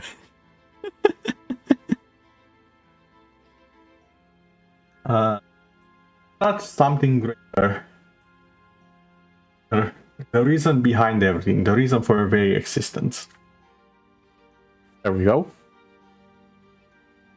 You were sculpted from this light. It was the very thing you ever felt, a boundless and sincere unity of the diverse. Your beginning was a spark that cast this light in all directions. And now you are here again, one with the beginning of everything. Not wait, it's for context. Yeah, exactly. The light gleaming from you resembles the light of the shining pillar. You'll see it in the north, as always. The waves of light carry you to two figures. The elder is nearest. He is ready to accept you. He is quiet, wise, kind, and pure. The younger is further back. You do not know what he is. The waves pause at the elder's feet. He leans over you and plants a feather-light kiss on your forehead. The kiss spreads all over you. You are filled with unparalleled delight and bliss. You exist. You are unique. There is no one else like you. You will never be alone. Part of them. Part of your family. Of this universe. Twin gods will never leave you. They watch over you constantly. The elder softly touches you as you lay spread out among the waves, sending you further down the torrent of light.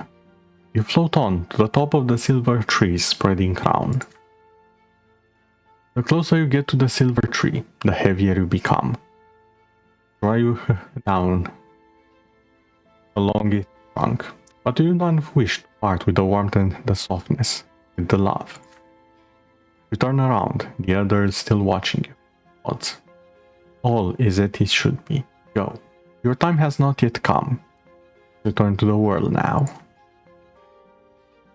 As you tumble down towards your body, you comprehend the true meaning of your lesser death, and the divine love that has been revealed to you. Love exists not only thereafter. It is present in the entire design of the twins, that is the origin of all life in this world.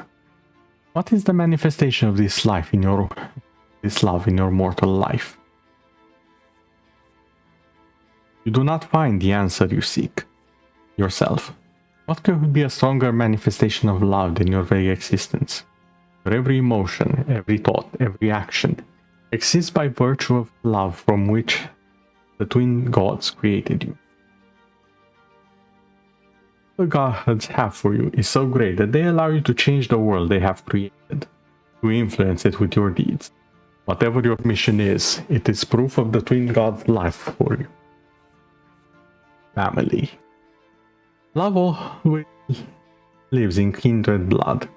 Share the miracle of life in the universe with your kin. Your family is what you are given upon being born, what you leave behind when you depart. Lot. The gods give you a clear mission in this world, thus gifting you your very being. This is the manifestation of their love for you, for all living things. Empire. By creating the Empire, the twin gods cared for all living creatures. The Empire is the only thing that gives us a place in the world and a connection to others. It is an enormous family made for people by the gods. Of course, these are all interpretations of this. And I will slowly silence. A sudden comprehension of the love from which the entire world is imbued illuminates your mind. Then it fades away and vanishes.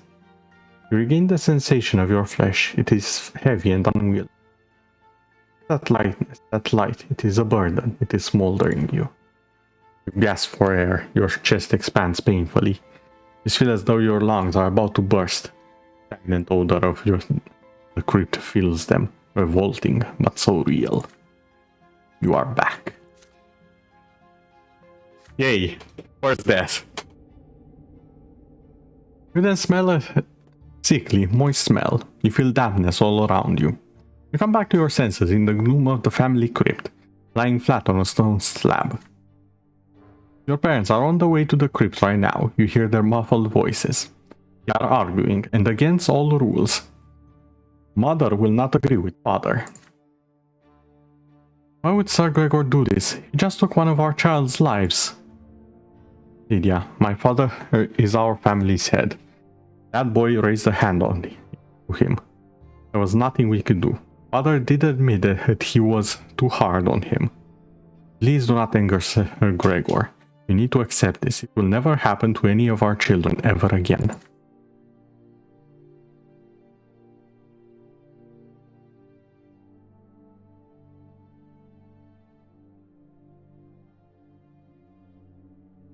Okay, Natsa. I do believe we'll probably end the first big chapter, Youth, and then end the stream, so there's not much left. I wish you inspiration for your writing. Pleasant sleep afterwards. Natsa. Their voices go quiet as they lean over you. You lean on your elbows to try and get up from the stone. Mother gingerly wraps her cloak over your naked body as you shiver from the cold. My son, your first death came far too soon. I know it may be difficult to realize what happened. The twin gods are ever merciful. You are a child, and your time for the thereafter has not yet come. We return here by the go twice more. But do not tempt fate again, or ever defy those who can easily take your life. Raza, you have angered your grandfather greatly. Do not stand in Sir Gregor's way ever again, and he will never hurt you again. Just stay away from him.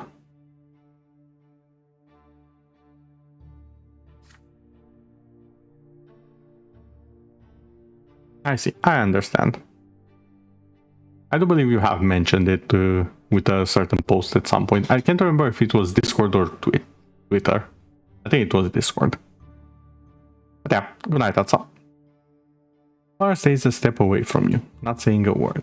When Mother finishes talking, picks you up and carries you outside. Together, your parents take you from the family crypt. On your way out of the crypt, you take a moment to touch your head. It is perfectly fine, there is no sign of the blow. Back home, grandfather is still walking to the house, examining the rooms. You can see that Stefan and Gloria are disturbed by what just happened. Nathan starts crying when he sees you.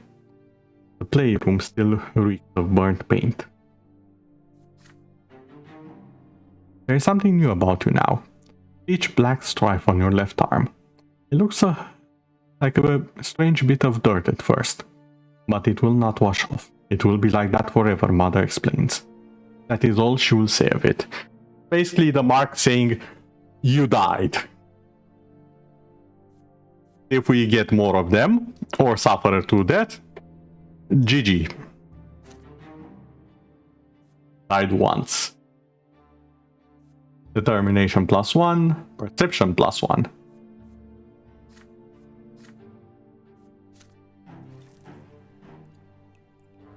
Beyond. Event has happened. Suffer your first death. Small child, you suffer your first death and rebirth.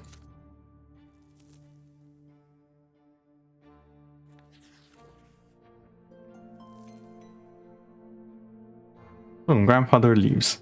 Your elder brother Stefan goes with him. From that day on, father hired teachers to tend to you alone. For you with monotonous lectures on writing, counting, and the way of life in the blessed Arcanian Empire. You often distract yourself from their instructions by playing with your younger brother Nathan. Home grows quiet without your elder brother. Too quiet. Later, your family receives a letter from Stefan. Grandfather has sent him to a boarding school for nobles, and he is now studying hard in preparation for his service as a nobleman. The rules here are way too strict. You can't even sneeze without the teacher's permission. I've been studying with my peers. We're learning how to live as nobles in a noble society. We're also learning the art of swordplay. That is my favorite part.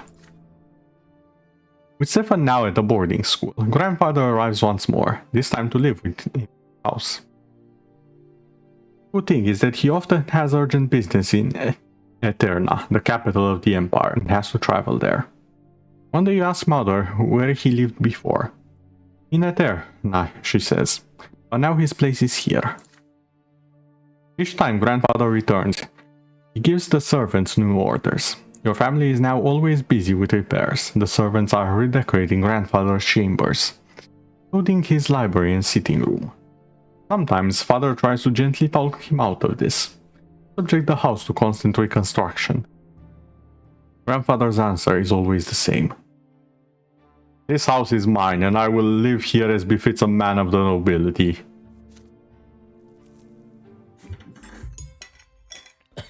Some days, grandfather stays home, so on those days you try your best to stay out of his sight.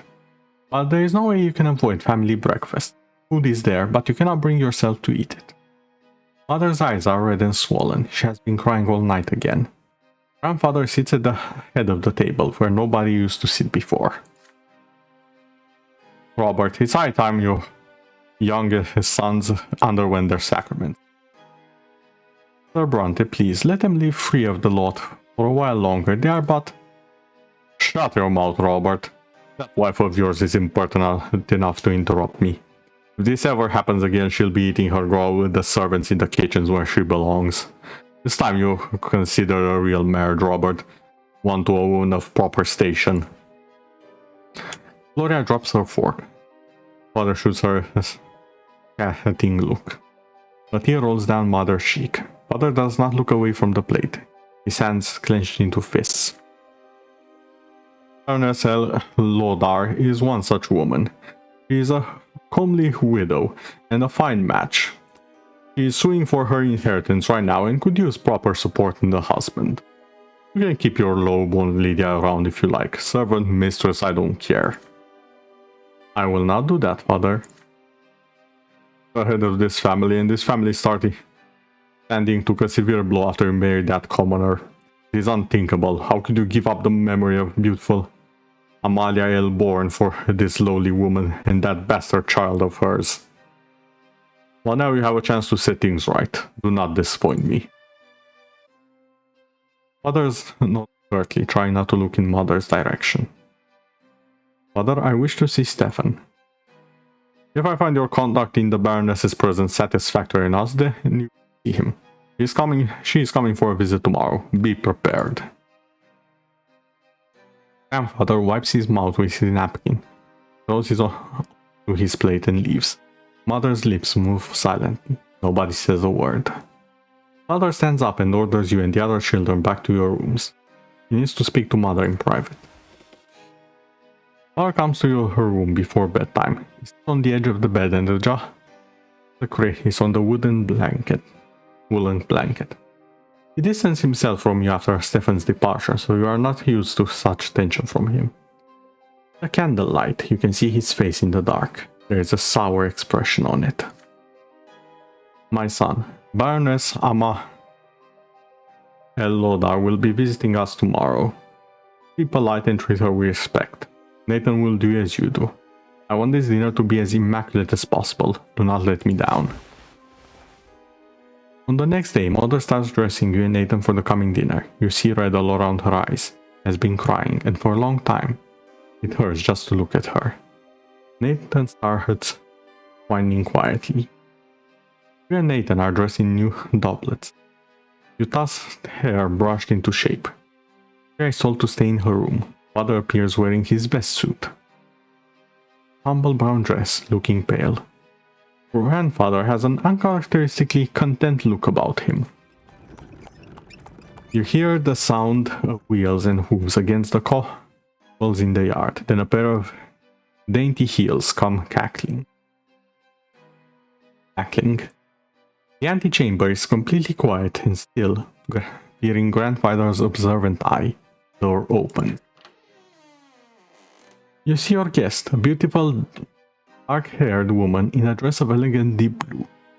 Carl takes the hand of Lady L. Lodar, kisses it, showering her in compliments.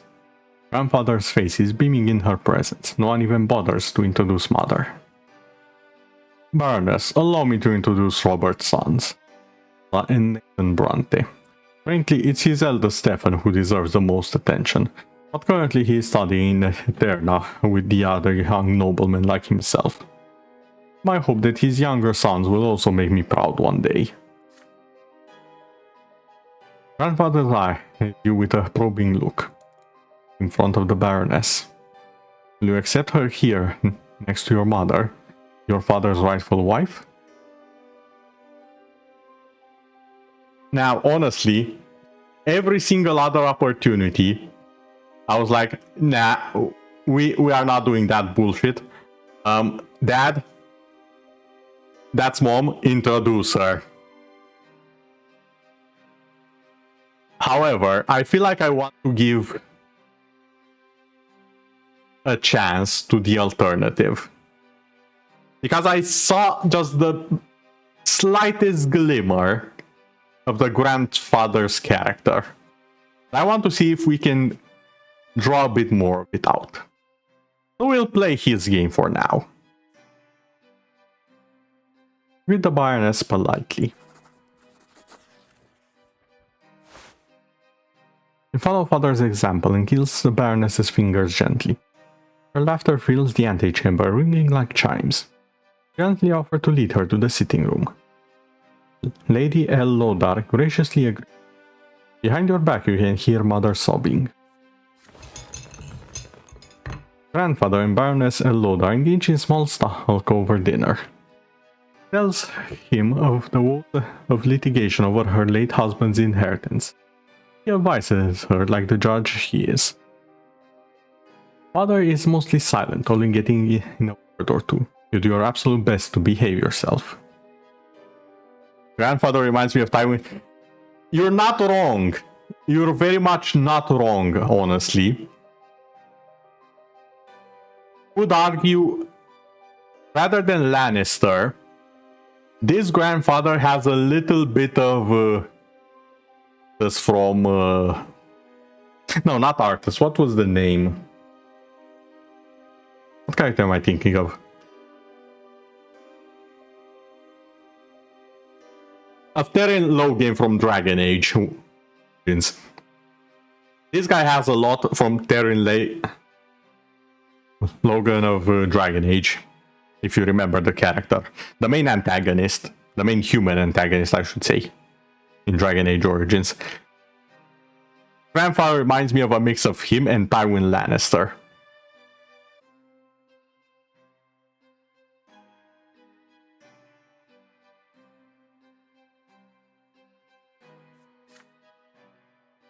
After the decorous farewells to Lady Lodar, her quietly thanks you for your model behavior. You never played. I might add it to the list of games I played just because it's a very good game. You can think of it as the Baldur's Gate 3 of a different age. That's how good the game is. I highly recommend it, even though it's from EA. And you need to jump through hoops to make it work the way it should. It's very much worth it. I think I can recommend they are working on now. I have a bad feeling about that one, not gonna lie. Since I will save judgment for until after the game is out, if it comes out. But Dragon Age Origins is definitely one of the best RPGs ever made, and I do not say that lightly. But yeah, Terran Logan is actually a character you can get on your party later on. He's the type that will do the most despicable acts, as they end up being for the good of for the greater good, so to say. As long as he sees that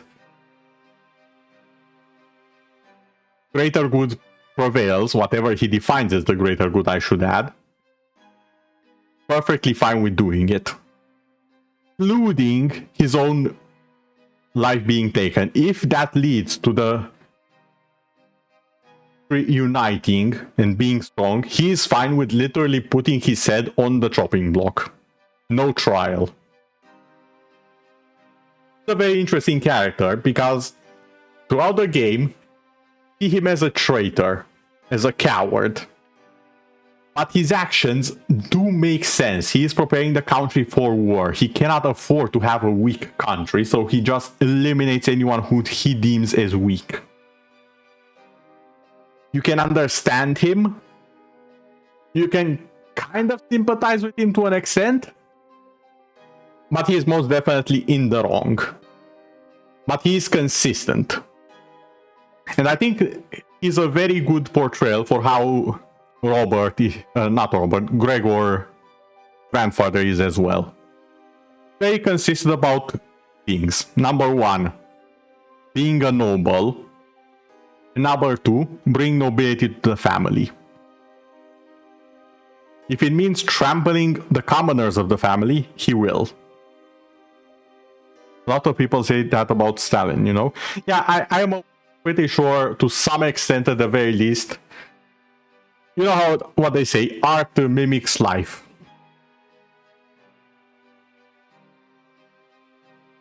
And again, I'm not saying they are not bad people, I'm saying they are well-written characters. There is a very fine line. Because I do hate both of them. They are characters I hate with a passion. But the fact that I can hate them so well and still understand them and disagree with them, that's very important, I should add that. That means they are well-written characters in my books.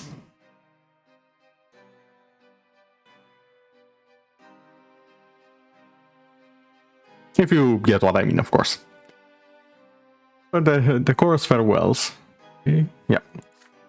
Wait. The morning after he leaves for Eterna with grandfather to visit Stefan.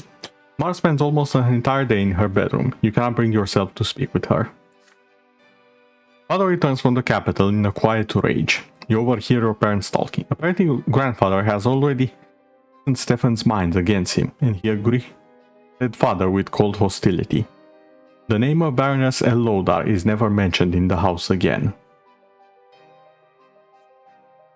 So she doesn't actually in the house. Interesting. At least not that we see.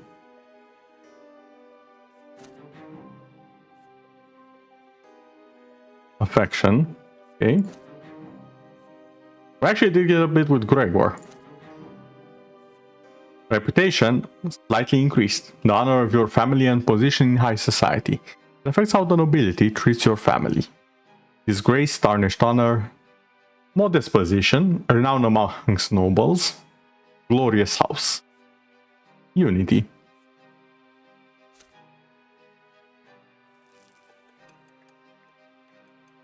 We are almost at the end of childhood.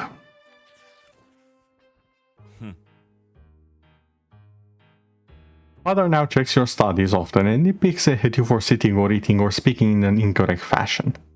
He becomes so annoyed. He says that he wishes Stefan had been at home instead of you. You never expected to hear those words from your father of all people. Grandfather's trip to the capital took longer than expected. It feels lighter around the house without his presence. You allow yourself a little change of scenery. Instead of your... You know, busy yourself with reading and calculations in the sitting room across from the open door to the yard. She has joined you today. She has already helped you progress through several complex passages in the book. Right now, she seems preoccupied with a strange tube. Also, I really like this particular soundtrack.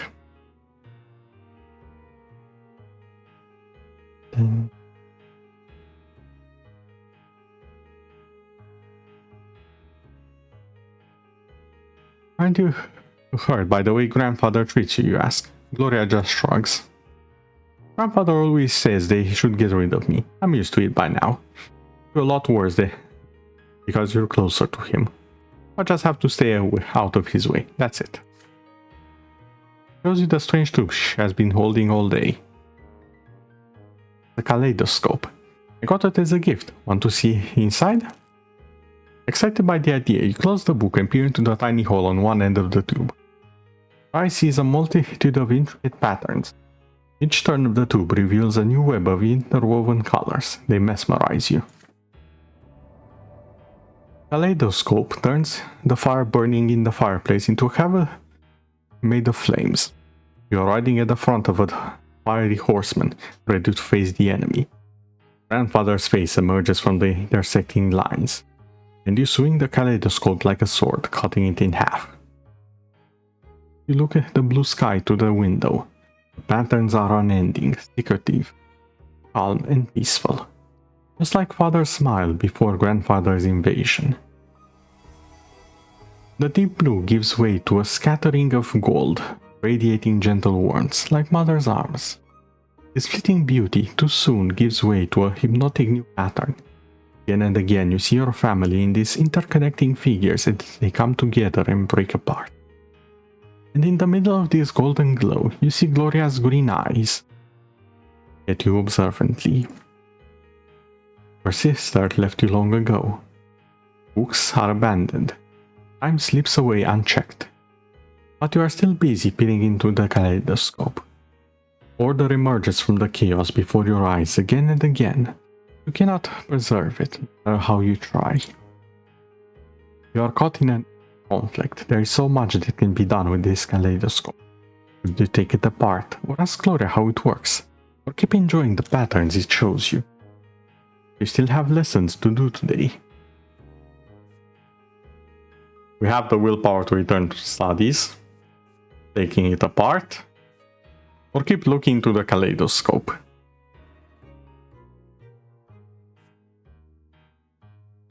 Let's be a good boy and return to our studies. You put the kaleidoscope away, return to studying the book. There is so much you have to discuss with Gloria. You cannot help but wonder, what things did she see there? But first, your lessons. When Father walks in, he sees you hard at work over the book. He chuckles in approval, then spots the kaleidoscope on the table next to you. Puts the toy to his eye, then freezes still for a moment. Takes him an hour to put it back down. Then praises you for being diligent and leaves. This section of the book is finished. You take the toy upstairs to your sister's room and tell her what you saw in it. Gloria smiles, knowing what you felt. I once saw a balloon full of dancers. I watched it for an entire hour. Hands even got sore. Determination +1. Willpower -5. Spend a long time with your sister discussing the kaleidoscope figures. Feel a strong connection to her. Her has brought you closer together, made you interconnected, just like the lines and figures in its colorful eye.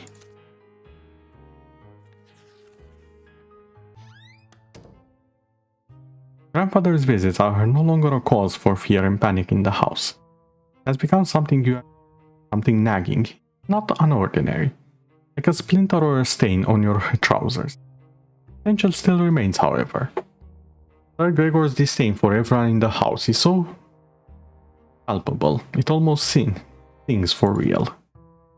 Lessons with the tutors are done for today. You are walking down the stairs when you spot Gloria peeping into the sitting room to a slightly open door. You sneak up on your sister and tap her lightly on the shoulders. She is startled. Oh, it's you, Raza. Look, Sir Gregor's eating something.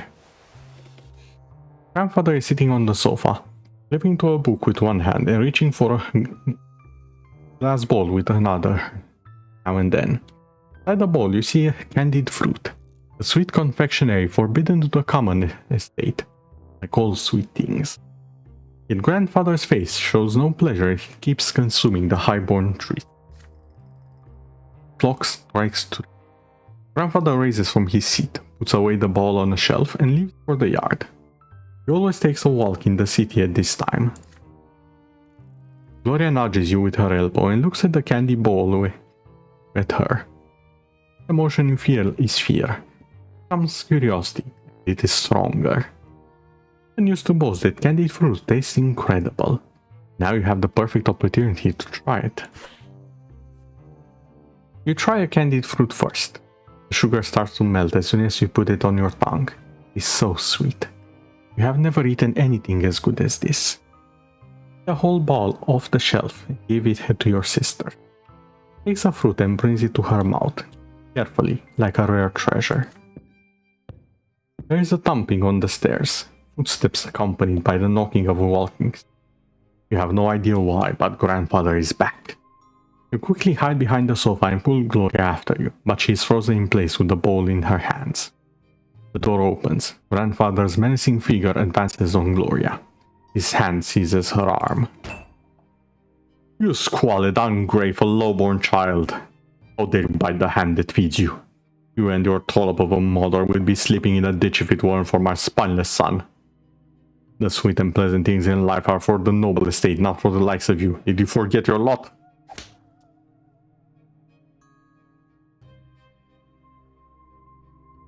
His hand swings and hits Gloria on the cheek. Falls to the floor right next to where you are hidden. Her fingers glisten and the warm melted sugar that brought you here. Grandfather advances again, his walking stick ready. But then he sees you huddling behind the armchair. Please don't hurt him, Sir Brante. This is all my fault. He tried to stop me. You can already see a bruise on Gloria's cheek. This is only the beginning of her punishment. Gloria was caught red-handed, unlike you. You can still avoid your punishment. What is it then, milksop? Did you try the sugar too? Or were you trying to stop this piece of filth like she says?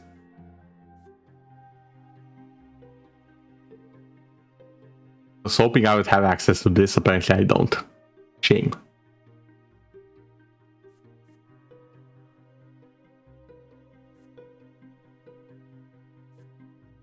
Let us tell the truth.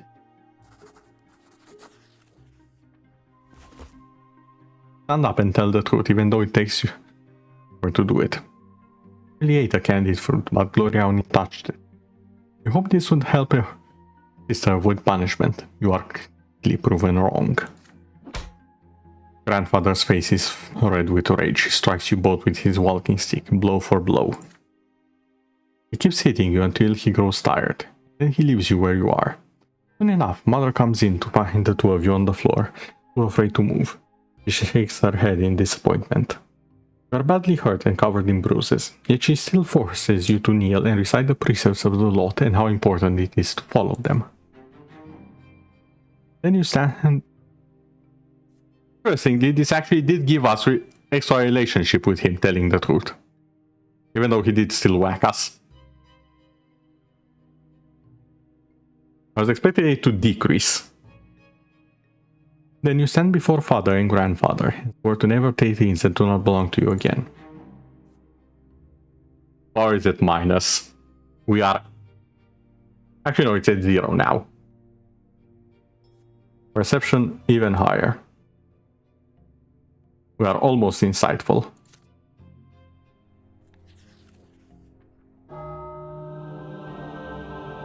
Father and mother have been focusing on Nathan and you since early morning. Instead of breakfast, you are told to say your prayer, wash your hands and faces, and get dressed in plain white shirts. Today is the day of your sacrament. Mother, I want to go play in the yard. Playing today. You and Raza are big boys now. It is time for you both to have your first sacrament. You live without a lot. Don't want a lot. Be quiet and listen. You were born commoner, so you must accept a low-born lot before the twins. When you grow up, you will get a chance to earn a noble lot. Father and mother take you to the carriage. Nathan is hungry. Starts whining. Grandfather is the last to get in the carriage. Eyes are on you and your brother, looking for every fault. Soon the carriage is moving along the streets of Anisot, slowly and solemnly. Turn, and you see the colossal white building marked by 2 massive pillars. For the first time in your life, you are to enter the church of the twin gods. You enter the gate and walk under the splendorous dome of the church. The church hall is divided in 2 halls. They are drastically different from one another. The floor on one side is rough and jagged and covered in dried brown spots, while the floor on the other is made of smooth marble. This is an interesting look for it, actually. I don't think I paid attention to it the first times I played. Commoners kneel on the jagged floor. The well-dressed nobles and their families sit on pews. Father and grandfather leave you to sit on one of the noble pews. Mother walks to the rough stone of the commoner's side and gets down on her knees. You see her wince in pain, for the lowborn estate shall suffer in the house of the fate. Church acolytes surround you and lead you to the altar, where you and other children will take your sacrament this day. Before you stands a tall priest dressed in black, with a sword in one hand and a hefty whip in the other. Nathan's voice grows louder. He dislikes this place. He is scared. Quiet, but your stomach rolls in an uneasy anticipation. The first child to take the sacrament is a jaunt little boy from a family of nobles. He extends the sword before him and recites the word of his lot. From this day forth he will fight and rule. Pursue the arts. His mind now forever free from the roads of suffering, for he now belongs to the noble lot. The boy proudly touches the flat of the blade with his lips. Nathan is next to receive the sacrament. He suddenly snaps out of his fearful trance and tries to break free. But the acolyte pulls him towards the altar and throws him on the jagged floor on the lowborn side. The sharp edges bite into Nathan's knees as he lands, spraying drops of red around him. I don't wanna. Raza, why do they want to eat me? What did I do? Try to break free and run to Nathan's side. Courage and to protect him. But the acolyte's grip on you is too firm. You feel utterly helpless. Little brother has to face the world all by himself. Honestly, this scene right here, it's a little bit too close to home. Because I remember a lot of instances where my best friend was literally beaten up by others. And I basically couldn't go help him. Because I was also kind of pinned by the other side of the group, but yeah. This really hits home. I really understand the suffering of the main character here. The priest starts reciting the words of the lot as he swings the lash over Nathan's shoulders. From this day forth, Nathan, thou shalt endure and suffer. Thou shalt be ardent in thy labor and humble in obedience to thy rulers. And now cometh thy first true suffering, which thou must accept with gratitude. The leash cracks. It strikes his right shoulder. It strikes his left shoulder. Blows are so powerful that Nathan falls to the floor. Priests tell him to rise. He has received his lot. Nathan gets on his feet and drags himself towards Mother. His knees torn and bloody, his spirit broken. It is your turn. Your feet will not move. You can barely muster enough strength to walk to the altar. You get down on your knees and you feel the sharp stones below. So sharp your clothing cannot protect you. Your skin begins to burn. The acolytes force your head down. Is your head down, and you feel the lash being drawn above you, ready to strike.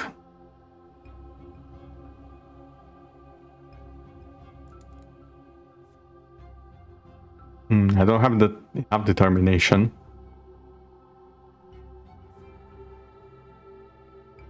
The priest's words are for you now. This is thy sacrament. Thou shalt work, endure, and suffer. To receive the first rule of suffering by sacred lash, thou accept thy lot. I can either accept it humbly, I can catch the leash, or I can defy the rite of sacrament and kiss the priest's sword.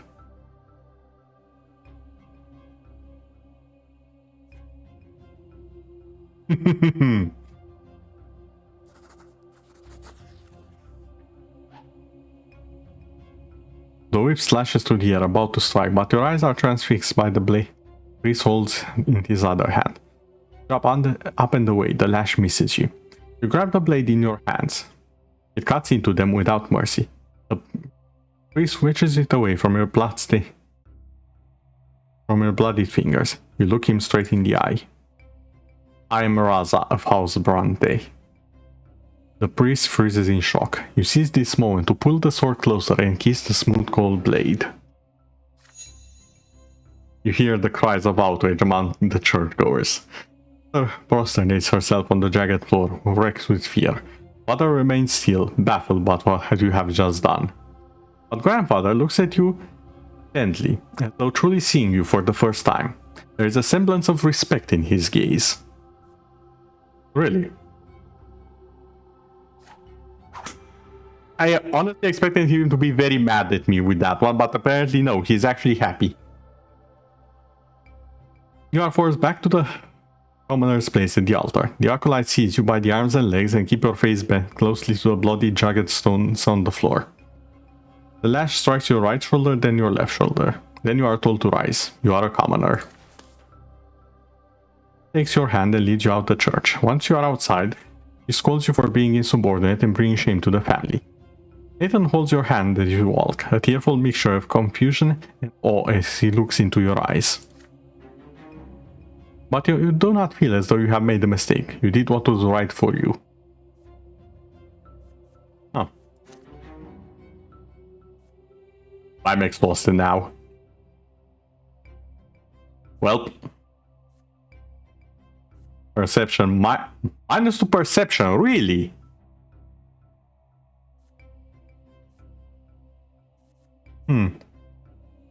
Determination is up. I mean, I can kind of see perception because that situation kind of realize you don't really wiggle your way out of it, unfortunately. So I guess me not figuring that out is determination, but less perception. Okay, fair enough. I would have expected the sword, because I noticed something about how to somewhat defy the right. I expected that to give me perception, not determination, to be fair. But fair enough, I'm not a dev. Take in your first sacrament and receive the commoner's lot.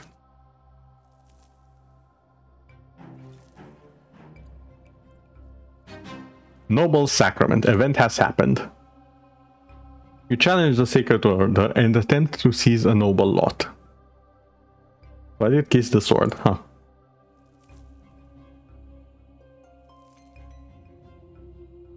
The mark left on you by the sacrament takes a long time to heal. Mother says it is a reminder of your lot, suffering and sufferance, pain and penitence.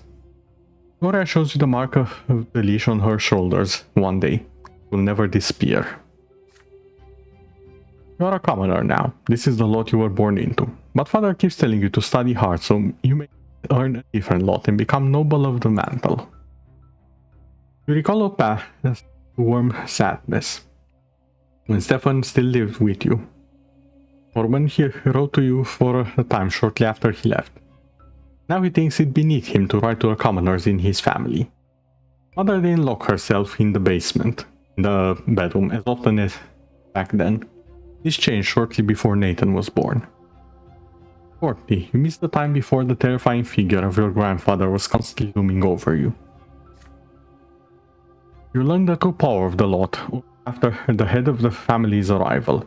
In grandfather's eyes, no commoner deserves to be treated with kindness. Is this just him, or is this the way of the entire world? Very thought makes you queasy. You're older now, and what's more, you are a brother now.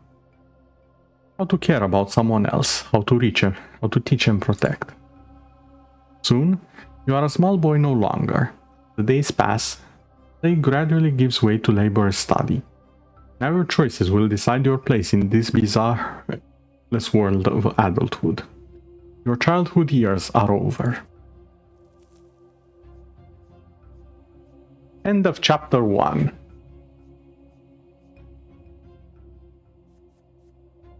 We've had a few events. Our stats. Not bad, I would say. We have Resolute and we have Inquisitive. Our willpower though is exhausted and we have died once.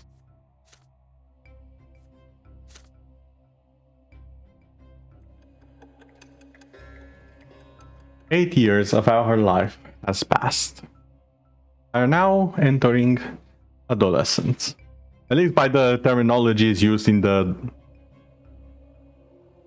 past of this world. Because let's be honest, 80 years old in this society is still very much a child. You cannot tell me otherwise. But for the Middle Ages, the Dark Ages, and so on and so forth, yeah. Fast. The school, the streets, and the whole wide world awaited me beyond the gate of my parents' house.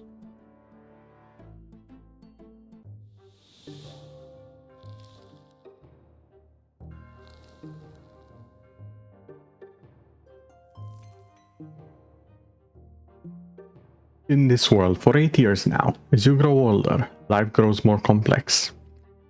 Your childhood was limited to your house and family, but now that realm is expanding. It also includes your neighborhood, the nearby houses, the streets of the ancient city of South. The question now looms over you, growing more pressing with each passing year. What will your place be in this vast outside world? Few people in the blessed Arcanian Empire trouble themselves with this question. It is not within a man or a woman's power to choose. Their destiny is predetermined by their birth and those who bore them. And yet your peculiar birth has granted you a choice. Your father is a man of nobility, worthy examples in matters of duty and honor. There is a commoner of lowly state, humility and patience made flesh. And the sky is ablaze day and night with the light of the shining pillar, beacon of the clergy. Your back bears the mark of the lash. Will you accept the luxury and suffering, the lot of the lowborn for your entire life? Follow the footsteps of your father and your father's father. Fight for the right to serve the empire as a noble of the mantle. Perhaps you will follow the twin gods' words and offer spiritual guidance to others. The answer lies out there in that vast, terrifying world. What awaits you beyond the walls of your home?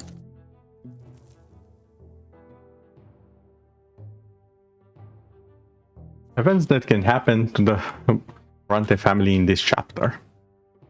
Gloria's secret. You discover the secret society your sister Gloria has joined. Stefan's disgrace. You found out about your elder brother's forbidden love. Blood Tide. You join the Blood Tide of the Brante family. We got this one. The very last time I played this game on my own. It was this event that made me see the grandfather in a slightly different light. Nathan's admonition. Your younger brother receives a special admonition from you. Matters of the heart. You experience your first romantic feelings. Revelation of the tree. Sophia saved. We have no qualities at this age: nobility, ingenuity, spirituality, willpower, which is still the same, and deaths. The relationship screen is now. The relations screen is now available. Province screen is now available, and map of the empire is now available. We have a nice little map here.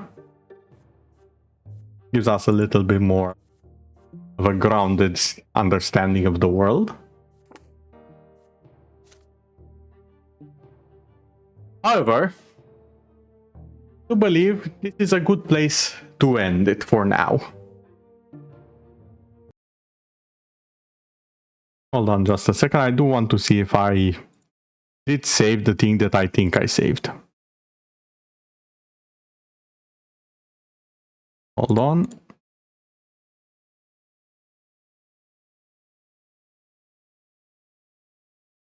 No, unfortunate. Yeah. As I've said, the one event out of these, the Blood Tide, I found very interesting. Small little spoilers for what happens. Eventually the grandfather dies. As a burial rite, you join your blood with his at his funeral. And you actually summon his ghosts and ask for his blessing. You know, if you ask for his blessing, you can summon his ghost, and depending on your actions, he might actually give his blessing for you to become a noble. I find kind of interesting, considering how he treated me in that playthrough, which was far worse than what happened here so far.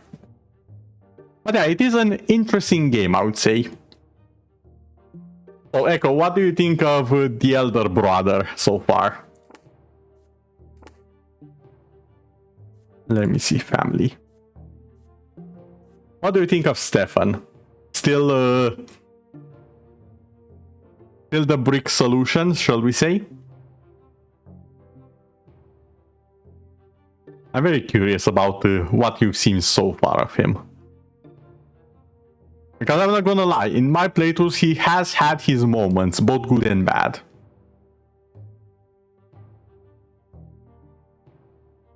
And he has surprised me. He has definitely surprised me. I think out of all the characters, the one I expected anything else than what I got was Stefan. I know, really, it kind of has been some time of him studying, God knows where. The next chapter is actually where we see him. I think it really fleshes out his character especially. And the grandfathers are very fleshed out in the following chapter. So, understandable.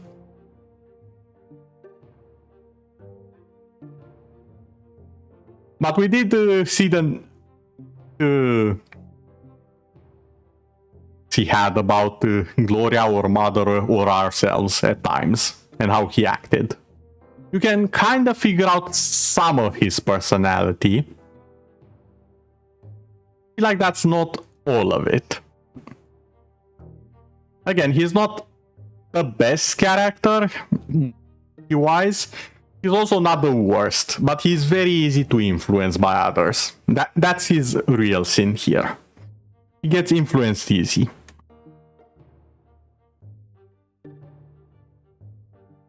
He can be brought to the straight and narrow path. But yeah. Having said all of that, thank you everyone for watching. be streaming the rest of the game. This has been, after all, one look at it. It is an interesting game. I will say I've said it several times now. If you can find it at whatchamacallit. What's the word I'm looking for? At a sale. If you can find it at a sale, I highly recommend you get it. That's it. Thank you all for watching, and I hope we will see each other in the following week. Many more weeks after that. Right, everyone.